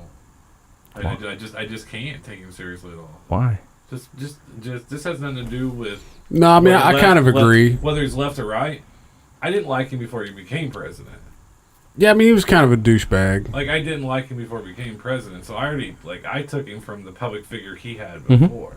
I see what you're saying. I had high expectations, and I did this has too. not lived up to my Well, expectations I mean, at all. I had, you know, How so? I'm not going to lie. We have a Republican Congress and a Republican House. We can't get fucking shit done.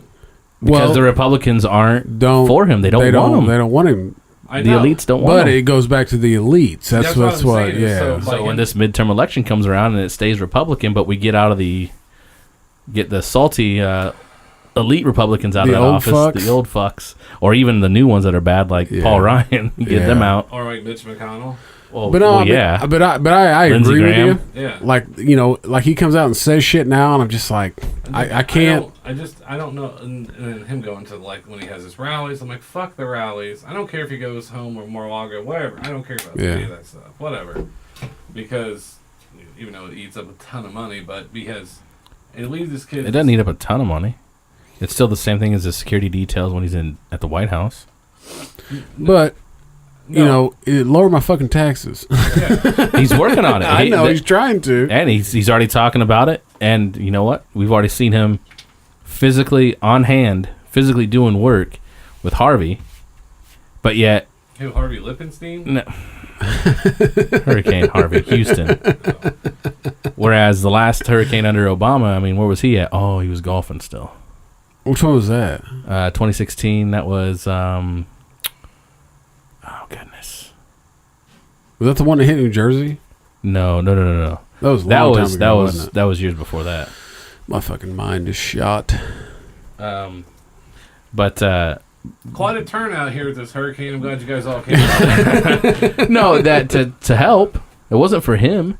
No, he's talking about the wonderful crowd here. Yeah, wonderful crowd of people. He's talking to the crowd of people that showed up. Like, someone still should, like, help him write things a little bit. Because when it comes off, I'm like, it just sounds so fucking stupid. Well, that's fine. I'd rather have him. You know, I'd rather know what I'm dealing with. We don't know what we're dealing with him, though. Yeah, we do. How do we... He's been in... What is he? Been in there since, what, January? January 21st. Feels like 4 years already. That's the best part because he's given out so much of what he's been doing. Which is what we had the last 20 years. But nothing has changed. Some of it has. Oh, absolutely, a lot's changed. What's changed? What's changed for me though? What's changed for you? How is by having their help in change for us? Here, I'm gonna throw this out. We're not there in the real quick. TPP. I'm gonna throw this out there real quick, and we've talked about this before. As Doug Stanhope said, if who the president is affects your life, you may have made poor life choices. No, it does affect our life though. No, not really. No, with two major things it does affects everybody's lives. Like what? Which is healthcare and taxes. Those two Yeah. things. Or other than that, no, it doesn't. Well, but we talked about how the healthcare was going to be so fucked up because how Obama fucked it up. Or, I don't want to say how. Well, yeah, how he fucked it up was with the you only had to pay penalties each year, right? If you didn't have health insurance. Well, those fucking penalties were so low that people weren't buying health insurance because it was cheaper to pay the penalty than it was to go ahead and carry the insurance. You could save all that money because they got rid of the pre-existing condition, and by getting rid of that meant that you didn't have to carry insurance all year long. But if something bad happened, then you could get insurance, and the insurance would have to cover it, right? So with all that being said, meant that nobody was buying the insurance like they were supposed to, and jacked the fucking insurance prices up. So that whole fucking insurance deal is fucked. Now, taxes, yeah, he's yet to do anything about the taxes, but that's supposedly coming now, through Congress, now and in the works. He's trying to get the Congress to take care of it. But let's just look at what he did just in the first 100 days. Okay. You ready for this? So we had the stock markets hitting record highs. So anyone that has any money in their 401k, etc. But why did those stocks go up? Because of confidence in the president, the businesses were coming back, and they felt that they could invest more. They were roll back regulations and try to go back to the way that Now you get it. Now, well, no. That is true. No. Oh, that Hold is on. true. You when you say it like that, you say it as a blanket statement, and you can't do that. When he talks about rolling back some regulations, it's not going back to business as usual, what it was under Bush. He's talking about taking out the things that the federal government should not be involved in. Which hurricane was but Obama still playing golf in? I don't remember. They said Katrina. He wasn't president. No, during it wasn't Katrina. Bush. That was Bush I under know, Katrina but- because he was there with the classic FEMA saying, "You guys are doing a great job," But this when was- all those people were dying. The past 10 days, this story just blew up about him. Where was he at during this time? And then there's two or three articles that says while Obama was president during Katrina, he's playing golf, and then no one corrected the story. It was hilarious. Well, what's the website you're on? I've checked 12 so far. Well, what? No. Not how many have you checked. What are the names of these websites? I don't know. It doesn't matter. I know. No, Well, anyways. but I'm just saying. Yeah, it's I like, get yeah. it. I Right. get it. Well, we know that's fake. I understand it. So All right, so you have that. So you have the Dow that was up. It also had the fastest 2,000 point run ever, which took 66 days. So that was just confidence under Trump. He also decreased the U.S. debt in his first 100 days by $100 billion. Never been done. So how before. did that come about? How did that happen? Do you know? It's cutting the spending while the tax revenue's still coming in. Gotcha. Not keep raising the debt ceiling. Let's keep raising the debt ceiling. It didn't seem like we did that a lot. We did do that under Bush and Obama. I don't pay attention. Government's going to shut down. We got to raise the debt ceiling. I don't pay attention a lot, but I do remember hearing that quite a bit. All right. So we also take that the manufacturing index soared to a 33-year high, the best since 1983 under President Reagan. He had added 298,000 jobs just in the first month alone.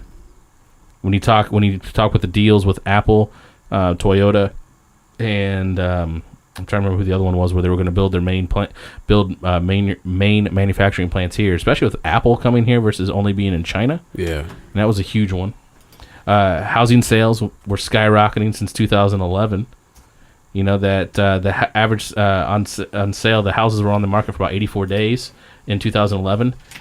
After he was elected, average days of a house being on the market, 45 before it got sold. Shit, here in Indianapolis, you put a house on the market, It's like that's 2 days sells later. in like 2 days. Yeah. Yeah. Illegal immigration was down 67% since his inauguration.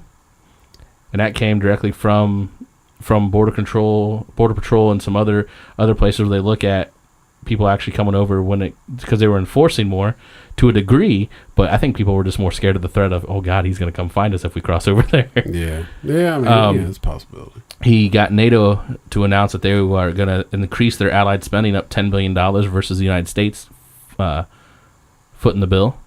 So NATO is going to have to spend $10 billion of their own for basically the other countries involved, not just the U.S. spending it.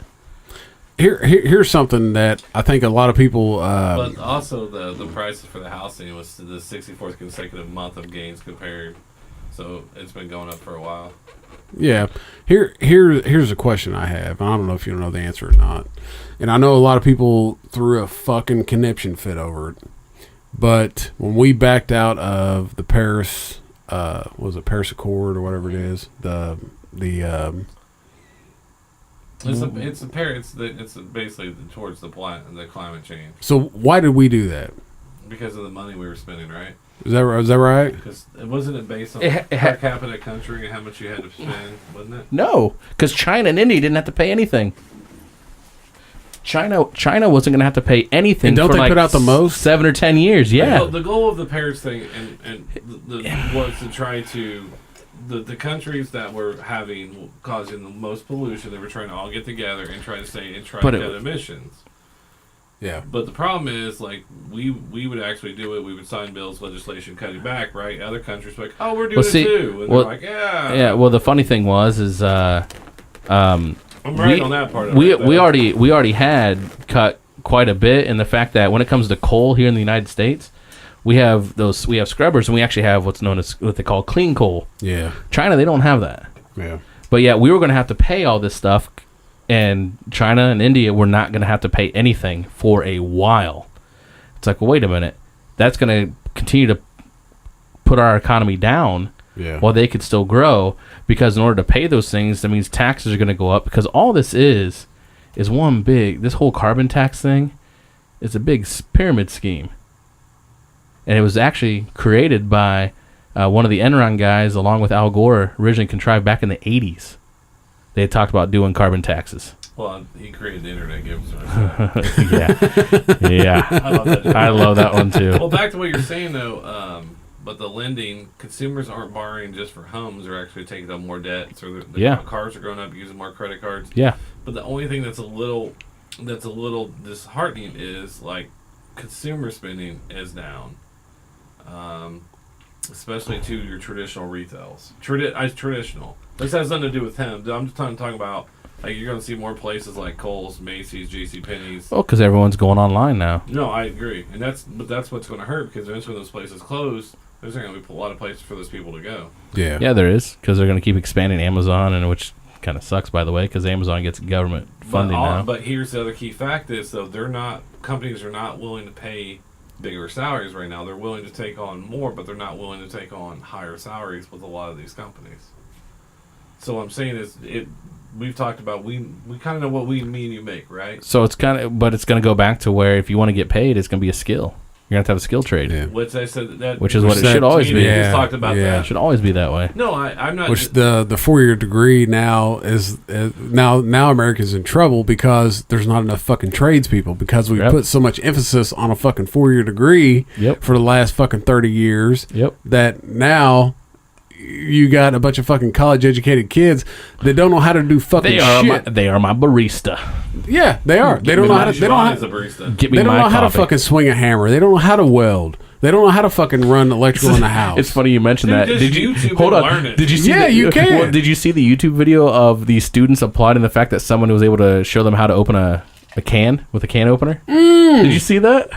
Yeah, I did. At a college? How we fix the alternator on the car? Yeah, we YouTubed it. We fixed. We fucking YouTubed that shit. Yeah, but we saved $500. Yeah, but if you try to get this other generation to YouTube it and like, what? I still don't. They still wouldn't have a clue because they have no background. Because I want to feel like a man, do man shit. That's it. He called me. I had some big tools. We brought it over. We get that shit done. I know. I have like Now I'm gonna have to Title IX that, buddy. I'm sorry. I had like I had like We peopled that shit. You know when you're young, you get those plastic Fisher Price cards. That's what I had. That's more or less what he had. And he brought over big boy tools. I'm like, oh, look, can I use this? I brought over fucking impact drills and all kinds of shit. I'm getting worried here. We could have took that whole fucking car apart if we wanted to. Where we at? 2 minutes, 8 seconds to go in the game. Yeah. Georgia has shit. the ball. Yeah. 3rd and 2. Georgia's winning 20-19. Son of a bitch. 3rd and 2. Do we need to stop this and do a fucking Notre Dame podcast real quick? I mean, if you want to throw in the audio, But here's something. let me find a chord. This is something I want to talk about. Is obviously this is our anniversary. It's going to be our. Is it our anniversary? 50th episode. It's not our 1 year yet. It's not 1 year. not anniversary, but your 50th episode. Okay, 50th episode. 2 away, baby. This comes out on Maybe. We're not real sure. We think it's 50. Juice. You never got back. You're supposed to count them. But September 11th, obviously, this comes out on this Monday. Yep. One thing that I learned about after I remember when it happened, and I was driving home from lunch. I'm not going to dive into it or anything. I just remember I was 21. I still believed everything I was told. Yeah. And then now, after I'm 37, so 16 years later, I don't know what to believe anymore. Now, I'm not talking about that instance. I'm talking about, like, everything around us. Yeah. I mean, I can't take anything at face value anymore. No, I mean there's so much that surrounds that whole day, and all the events that took place that we'll never know. Yeah. We'll never know. And it's also when you spend your whole life in church.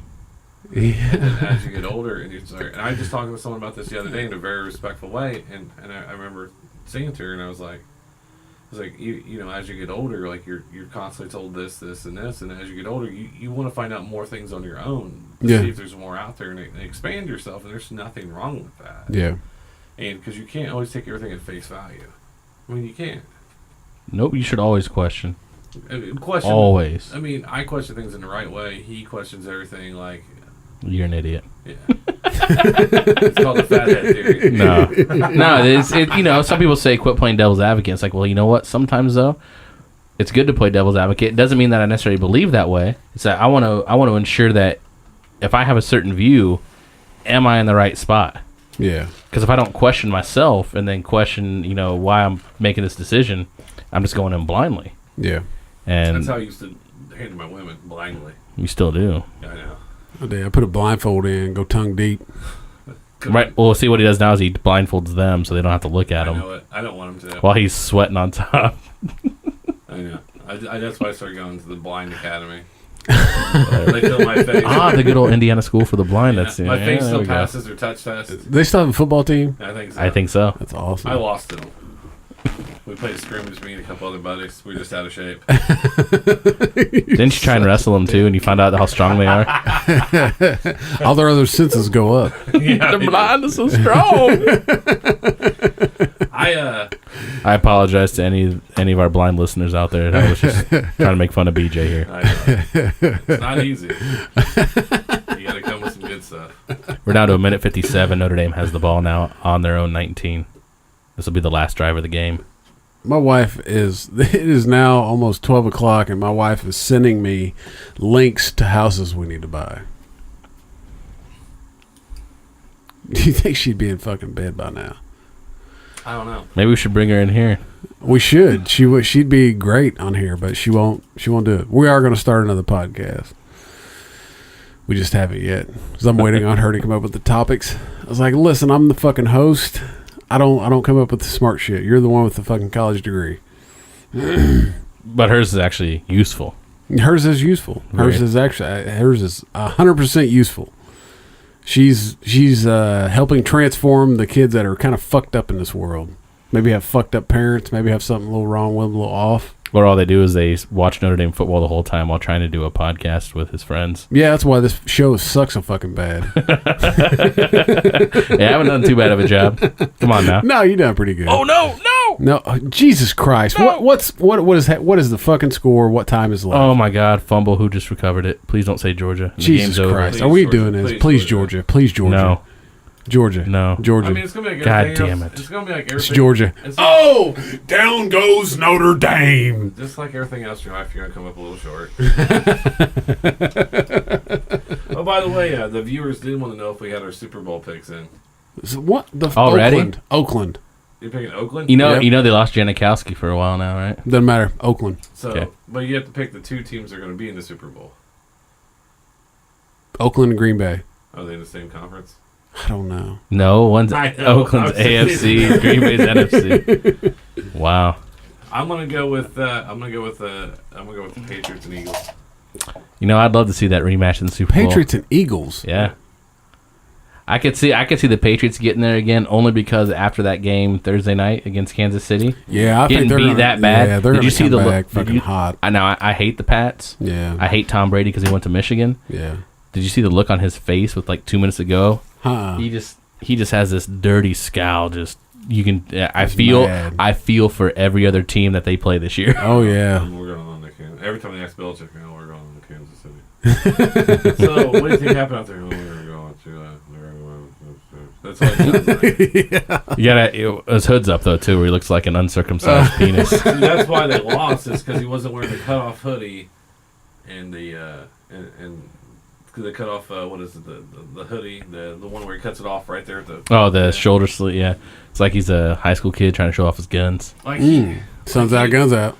he is a special person. Just So- think, he was at the Cleveland Browns at one point. I know. So Oh yeah, he was, wasn't he? So who's your pick? I'm gonna go with the Pats for the AFC Okay, and the NFC. I'm gonna agree with you with the Eagles, man. It's fly Eagles fly. I know it. The fuck's wrong with you guys?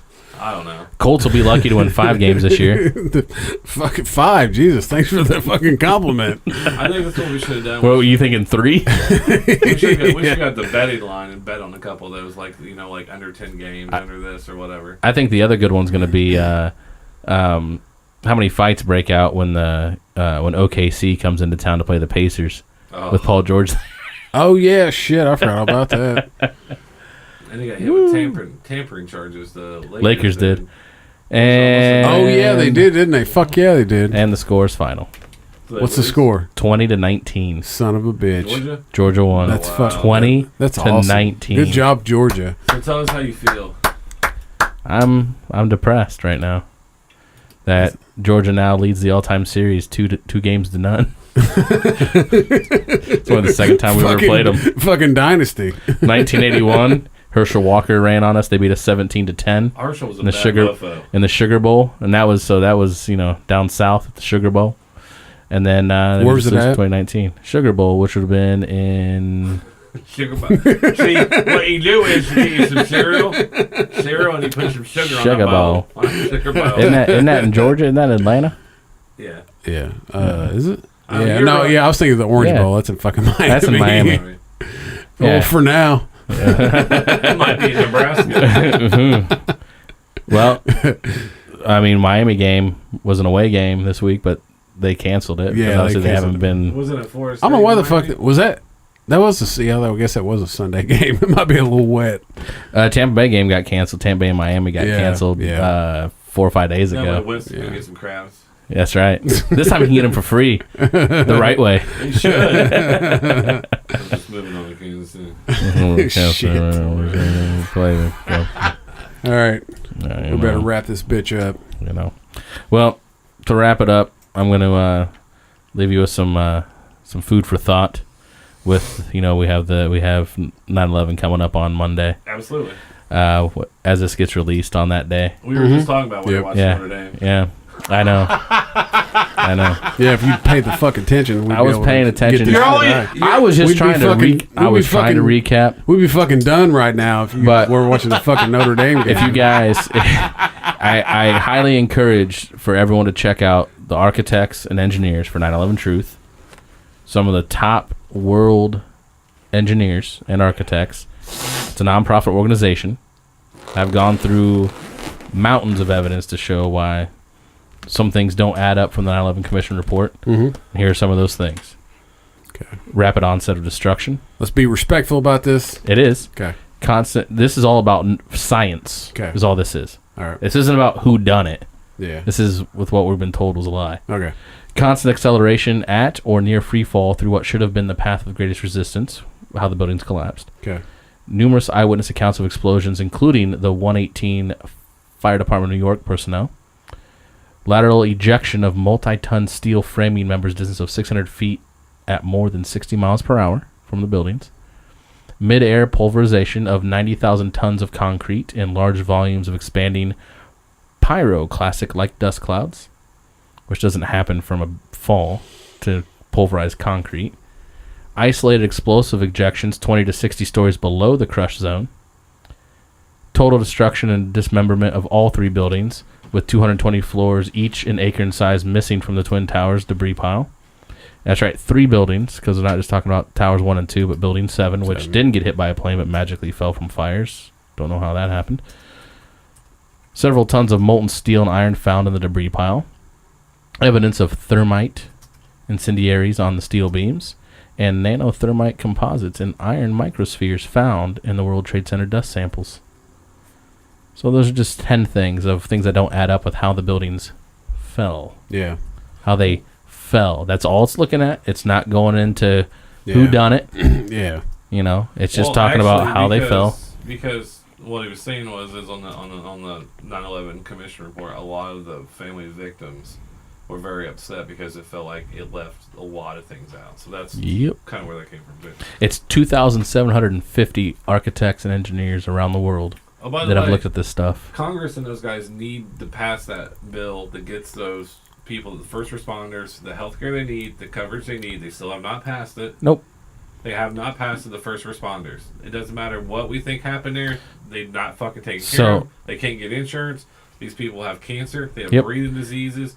That's what bothers me. Yep, it bothers me too. And here's what we need to keep in mind is we need to get some people in there that need to pass a bill that states when we pass bills, it's one bill at a time.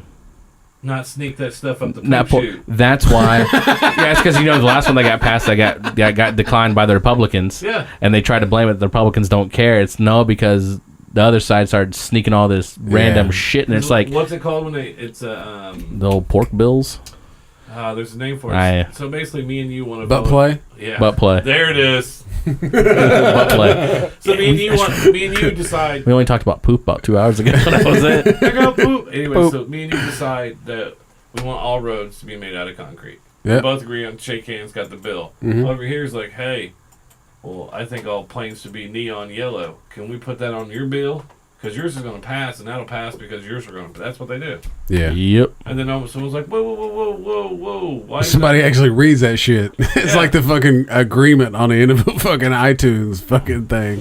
The EULA? Yeah. Or whatever the hell. That's why we're pushing Richard Lippenstein for Congress. Richard Lippenstein. Yes. For Congress. AP for president, cocksuckers. We will be meeting Richard Lipstein here in the future. He does sales, bro. Old Dick Lipstein. Dick Lipstein. Old Dick Lips. You gotta love Dick him. Lips. Old Dick Lips. They call him Dick Lips for short. I should really think that name. Oh, well. Yeah. I love it. But I appreciate being on here again, and I told you we were going to be respectful about it. Yeah. Because I could have gone to town on everything on 9/11. We're going to wait. We're going to do that next time. I got you. We'll do that next time. No, but there's a lot of great causes out there. Do your part, especially with the hurricanes that are going on. It's about to happen. Yes. American, go through a respectable site. Don't go through the Red Cross. Why? Do not. The money's not going directly there. Go through the local charities that are there, or go through church foundations or whatever you might have. Yeah, I was at a pharmacy. Because I'm not going to name who. BJ used to work for him. They were doing a special thing for the Red Cross, and the lady goes, "Oh, would you like to donate so much money to the Red Cross?" And I go, "No, that's a shitty organization." Yep. And she just looked at me, and I go, "Look it up." Yeah. But even the mayor of Houston or the governor of Texas, someone came out and said not to donate to the Red Cross. Don't give your money to the Red Cross down here. Nope, don't do it. Nope, don't do it. Like they were just saying. Give it to fucking JJ Watt. That somebody should raise his fucking cash now. Yeah. And the last time I saw it was like almost 20 million or some shit. Shoot, he'll move buildings by himself. Oh, he'll be there. Fuck yeah. But now be careful. Do your research on the foundations that you donate to. Yeah, she always do.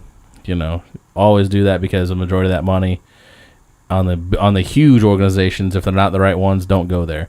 Well, a lot of companies are actually starting GoFundMe's. Exactly, to get there directly. I know the company you and I work for started one, and they were matching dollar for dollar up to the first 100K. So in a matter of 3 days, What's it up just to? between the associates that donated the associate donation so far, I think we're up to around 60-some thousand. Yeah, no shit. Yeah, in a matter That's of 3 awesome. days. Yeah. It's just, hourly associates, making $9 to $11 an hour. Donating a couple dollars at a time. Unless you're a big 10, wig 20 like bucks. TC. Yeah, no shit. Big wheel like TC making $200,000 a year. Man. Is that how your Where is fucking, this? Is that how your fucking dick's so big? Do we want to get into the conspiracy to why the fuck your name TC? We could if you want to. It's up to you, man. What is your real name? My TC? real name? My real name. So we're gonna get rid of the conspiracy. So Don't give your last name. I know we can settle the conspiracy No, of he's it's an not really asshole like TC. me. So my initials really aren't TC. No. So I have to admit it. My initials are not TC. My name is Ian. Name is That's my Ian. real name. That's Ian. There we Fits go. him a little bit Ian. better. There we What's go. TC stand for? TC? TC, what'd you It stands for the conspiracy guy. I don't know. The conspiracy guy? That doesn't even fucking match That up. would It be does it. TCG. TG. TCG. TCG. TCG, the guy. conspiracy guy. To me, it sounds like it stands for like maybe Thundercock or something like that. I thought it was Thundercat. Actually, you know what? Thundercats. Actually, you know it was Thundercock from what your wife was telling me last night. It was? No, I know that's a lie. She wouldn't let your ass in her. No, but she let me in her ass. All right. Well, with that, thanks for listening to the last episode of Smugcast. Nope. But thanks a lot. Thanks TC for coming in. Ian, whatever Ian. the fuck you want to call. I like TC better. I do like Hashtag TC. Hashtag fathead. We always call But you. but see, hashtag- I don't get it because remember that fan wrote us and I tried on Aaron's hat and his hat's bigger. I do than mine. have The only bigger reason head. we call you Fathead is I always make sure to see if you're listening to the show. That is, I forgot. That was a running joke, actually. It was. I ignored it. So No, he just wasn't listening. He's just not Unless listening. He's not guest starring. Yeah, he does. I don't even think he fucking listens to those Unless he episodes. trumps us and comes graces with his ah, presence. trumps us. See what he did there. See what he did there. Him and his I saw puns. it. I picked it up. I'm his picking up puns. what you're putting down. Him and his puns. Oh, one last question, by the way. Yep. Then we'll end this. This is another Asian sensation and BJ special. Are all Asian penises that small? No, Oh, okay. they're yellow though. Oh, If you're, bad livers. are you more likely? Jaundice. Are you? Are you talking to me? Yeah. Okay. So me and you are real great buds, right? Okay. So there are probably a lot of things we probably do together. Right? So this is all fiction. This is fiction. This might happen. Okay. Do you think it's more likely to let a dude, another dude, give you head if you and your buddy agree to do it? Wait, what? So, No. So we were. No.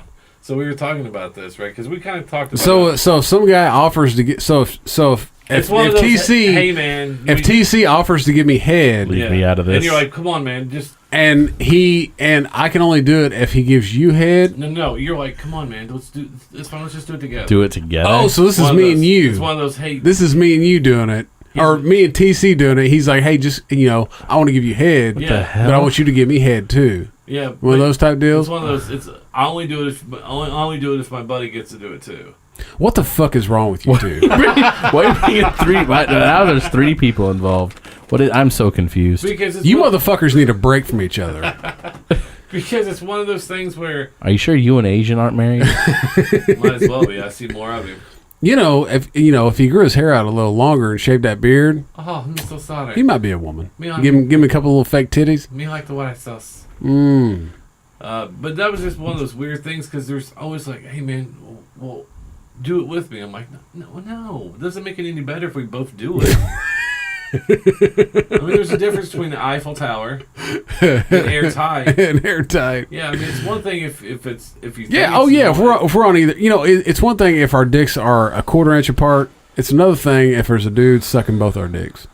Yeah, I mean, it's unless you thought it was a woman to begin with, like the picture you sent me a few weeks ago. So glory Yeah. hole. Yeah, And that chick had a huge dick. but we wouldn't even notice it because they always have their bottom on. That's true. I mean, all you gotta do is just pull them down a little bit in the back, and all you see is a butthole. Yeah. In this case, you're drunk.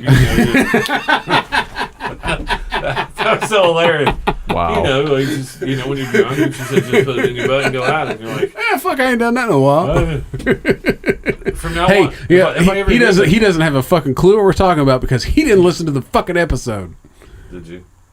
No, I didn't. See, our own fucking friends won't even listen to the episode. But hey, No, hold on. Hold on. What? Who said we were friends? They're still downloaded on my phone, though. I just got to go through them. Well, at least we get the Okay, download. You get the downloads. All right, I'll give it to you. I don't know how And to I get this. and even though I may not have time to listen to them all the time, I still share the fuck out of them, though. Yeah, you do. Yeah, you do. I respect that. I'm glad I you can know respect technology, that. bro. That's one thing I love about him. He's like, here, watch how you do this. I'm like, okay, I can do that. In between you two, I'm like, I know how all this stuff works now. Someone said something to me today. They're like, I was like, yeah, I think I could get my son upgrade on his phone. He's like, are you gonna get this new blah blah blah? I was like, nah, we're iPhone snobs. I ain't getting that shit. You can have fucking And then shitty Android. Then he goes, oh yeah, I forgot. TC's a fucking shitty Android person. They ain't shitty. Now we know how to use it the right I'm way. surprised he doesn't have like a Notre Dame phone case or something. I'm surprised you don't have the fight song that plays every time it rings. He probably does. Do What are you? you talking about? So what do you play after they get their ass kicked? I don't know, because it's been a while since they got their We ass kicked this year. Are the champions, my Wow, friend? Hey, that Really? guy off Mr. Robot is playing Freddie Mercury, and he looks exactly like him. Oh, I don't doubt that at all. I just He saw does. the promotional shots for Yeah. it. Woo! Yeah, that's pretty good. All right, let's get out of So here. are we going to go out on Notre Dame there? Is that what we're going to No, do? fuck Aw, no. See? Fuck You're Notre talking, Dame. You're talking, oh, man. You Catholic fuck. I can I'd never- rather give you a Blumpkin to listen to I that can- song. I'd rather put my dick in your ass than listen to that song. Wow, did you... If you don't know what Blumpkin Wow. is, look it up. Oh, yeah. No, don't look it up. Next, you want to look up Alabama Hot Pocket. Or Manhattan Chili Dog. Or Cincinnati Bow Tie. Or the Angry Dragon. Or the Cleveland Steamer. Or the New Jersey Meat Hook. 3/4 of that came off Bob and Tom. No. Yeah, No. dude. It No. actually came from a book I read. It's called Urban Dictionary. Well, there's a book I read called Assholes Guides to Women. Oh, there At you the go. Very end Assholes of the book, Guides to Women. Hashtag York is his book. That's right. I interrupted it all. If this was my house, Yeah. I would do something, but sure as I'm not doing that. Like I was going to hit it with something. AR is locked to a shelf. No, We don't get up and go. We already went over this. That's why we don't have this happen. Hey, B. I slept walk. They're all gone. I'm just going to be like this. Just click, put it down. I think he hung up. No, I'd be over here to help you. Yeah, somebody's got to clean up the bodies. Steph, we're going to need you to write some notes. That they took them. All right. Well, big thank you to TC for coming in. Anything you want to push out there, promote? All right. Good deal, man. Wow, really? That's how it's going to be now? Hey, thanks, I Sean. still follow me on a guy named Ian on Twitter. Yep. Guy named Ian there at Ian Gillian. Or you can follow me on Facebook, our page at Info Warriors. It's 2 words. / fake news. You can't miss us because we have the CNN as fake news as our logo. Yep. I just posted that shit on our Facebook page, so you can get on there and follow them. Also, if you get a chance, go to YouTube, watch Alex Jones getting into a fight with a weird dude over coffee. Jesus, that It was was so hilarious. bad. That was so bad, though. That was so set up. It made me laugh so hard, though. It was set up. It was. That had to be. Nobody's that fucking goofy. He's, Yeah, that there are people goofier than that, man. No, I'm the guy on the sure. bike was real, though. The guy on the bike's like, hey, fuck you. I understand that. That's just why people in big cities Yeah. are. But then he was like, dude, look at this ghoul. Look at this inbreeding and the fluoride. I was like, why'd you bring your son to the taping? Wow. His son is actually very intelligent. He's actually been on the show before speaking as 13. Of course you do. You do their fucking post credits. And All right. started from the bottom, now he's here. Started from the bottom, now my whole crew's fucking here. Oh my god, fucking McGregor, yeah. You're drinking it up. Who the fuck is this guy? I need to get that suit that says Fuck you. as pinstripes. Mine's gonna say, please send help. All right. So that's it for this week's. Thank you to TC. Thank God. Don't forget, you can follow us on Twitter. It's at Smugcast Show. You can follow BJ. It's at the BJ Robbins. Yup. You can also follow me on Twitter. It's at Smugcast_AP. We're also on Facebook, facebook.com/Smugcast. Also, you can find us on Instagram It's at smugcast_. If you got any emails you'd like to send us, shitty or good, preferably shitty. I like to read that shit. How many times can I say shitty? While he's taking a shit. While I'm taking a shit. That actually will probably happen. We didn't have enough butt references in this episode like We usually happens. didn't. We You're didn't. running about 20 behind, sir, from the past 3 episodes. Well, okay. So if you want to send us an email, like a finger up the butt, you can send them to smugcastshow@gmail.com. If you're a little bit of a brown noser and like that little bit of shit on your nose, like you've been eating a little bit of asshole, shit, I ran out of fucking... Tossing that salad. Tossing that... And then afterwards, Eating healthy. We'll print out the emails, your shitty email, and we'll take the email and wipe her ass with it.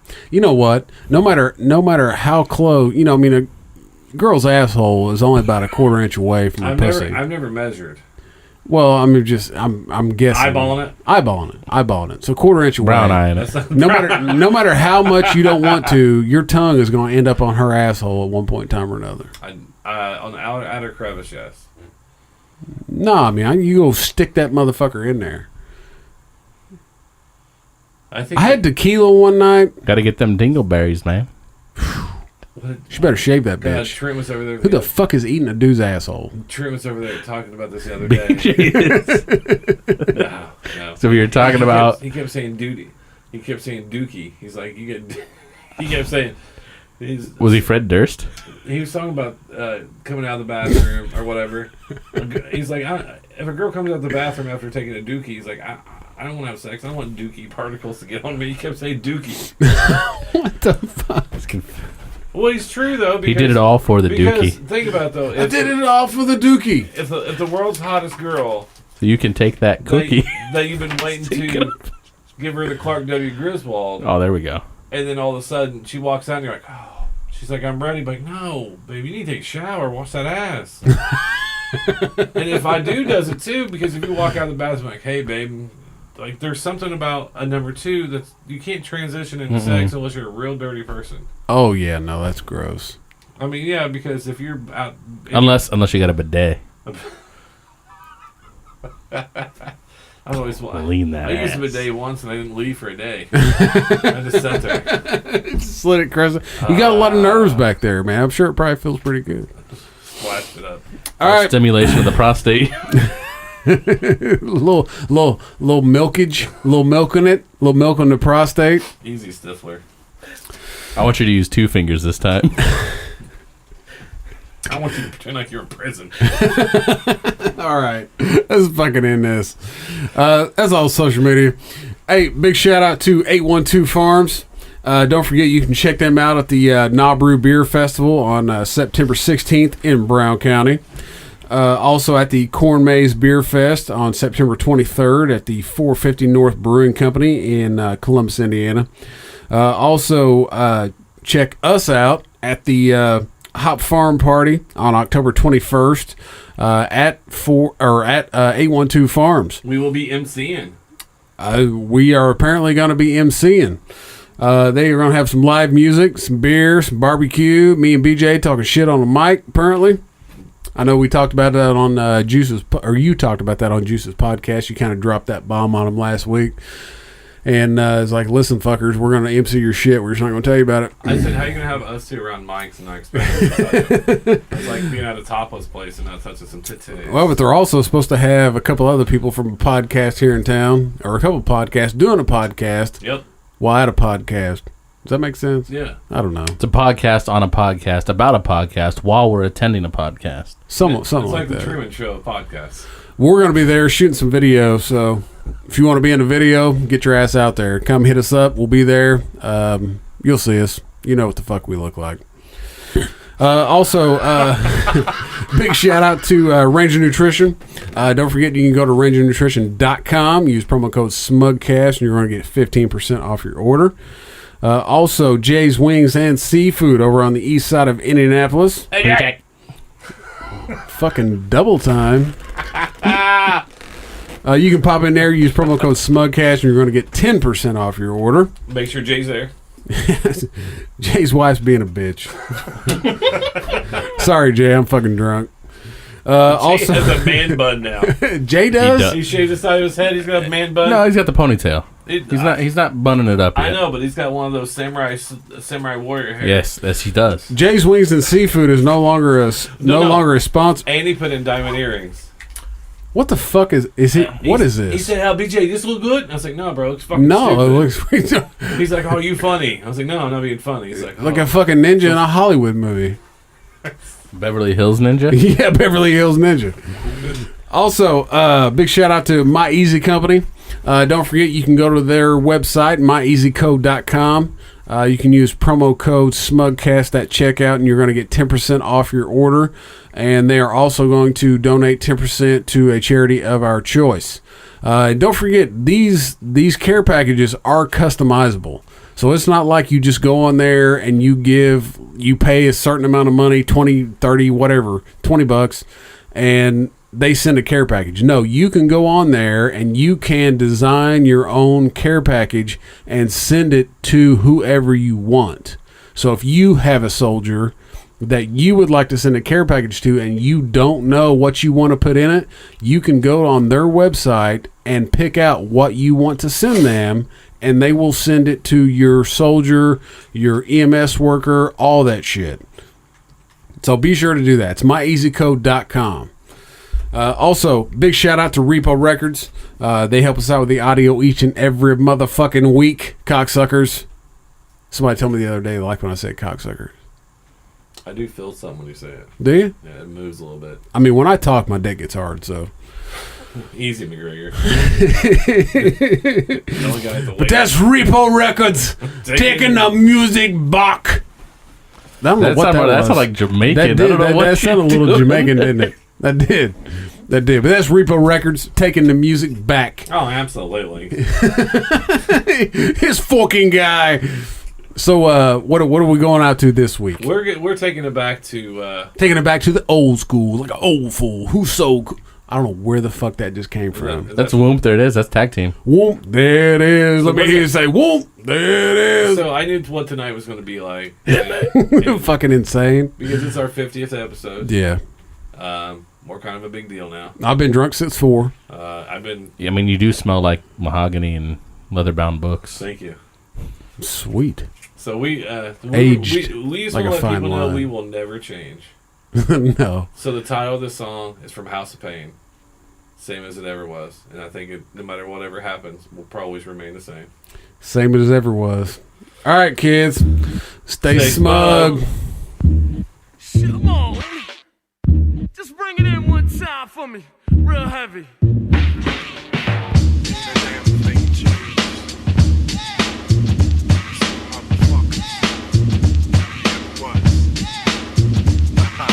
Back in black, who's the Mac? Sitting on the back of the Cadillac. Well, it's the deep motherfucker, better pass me the mic. So I can rock on and drop the styles I write. Like hip hop, you don't stop and all that. I rock the freestyle and these styles are crazy and fat. Like places, I've been so many places, it's making me sick.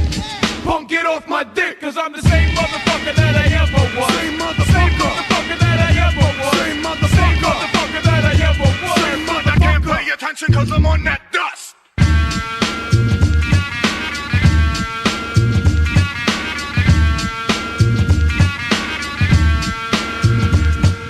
My head's not swelled, kid, I'm not gelled. Don't feed me soup, just give me a funky loop. I rock it to the best of my ability, running mad styles and showing flexibility. Cause I'm the man that's on point when I jam a funky joint. I'm on some other over there, yo, I just don't care shit.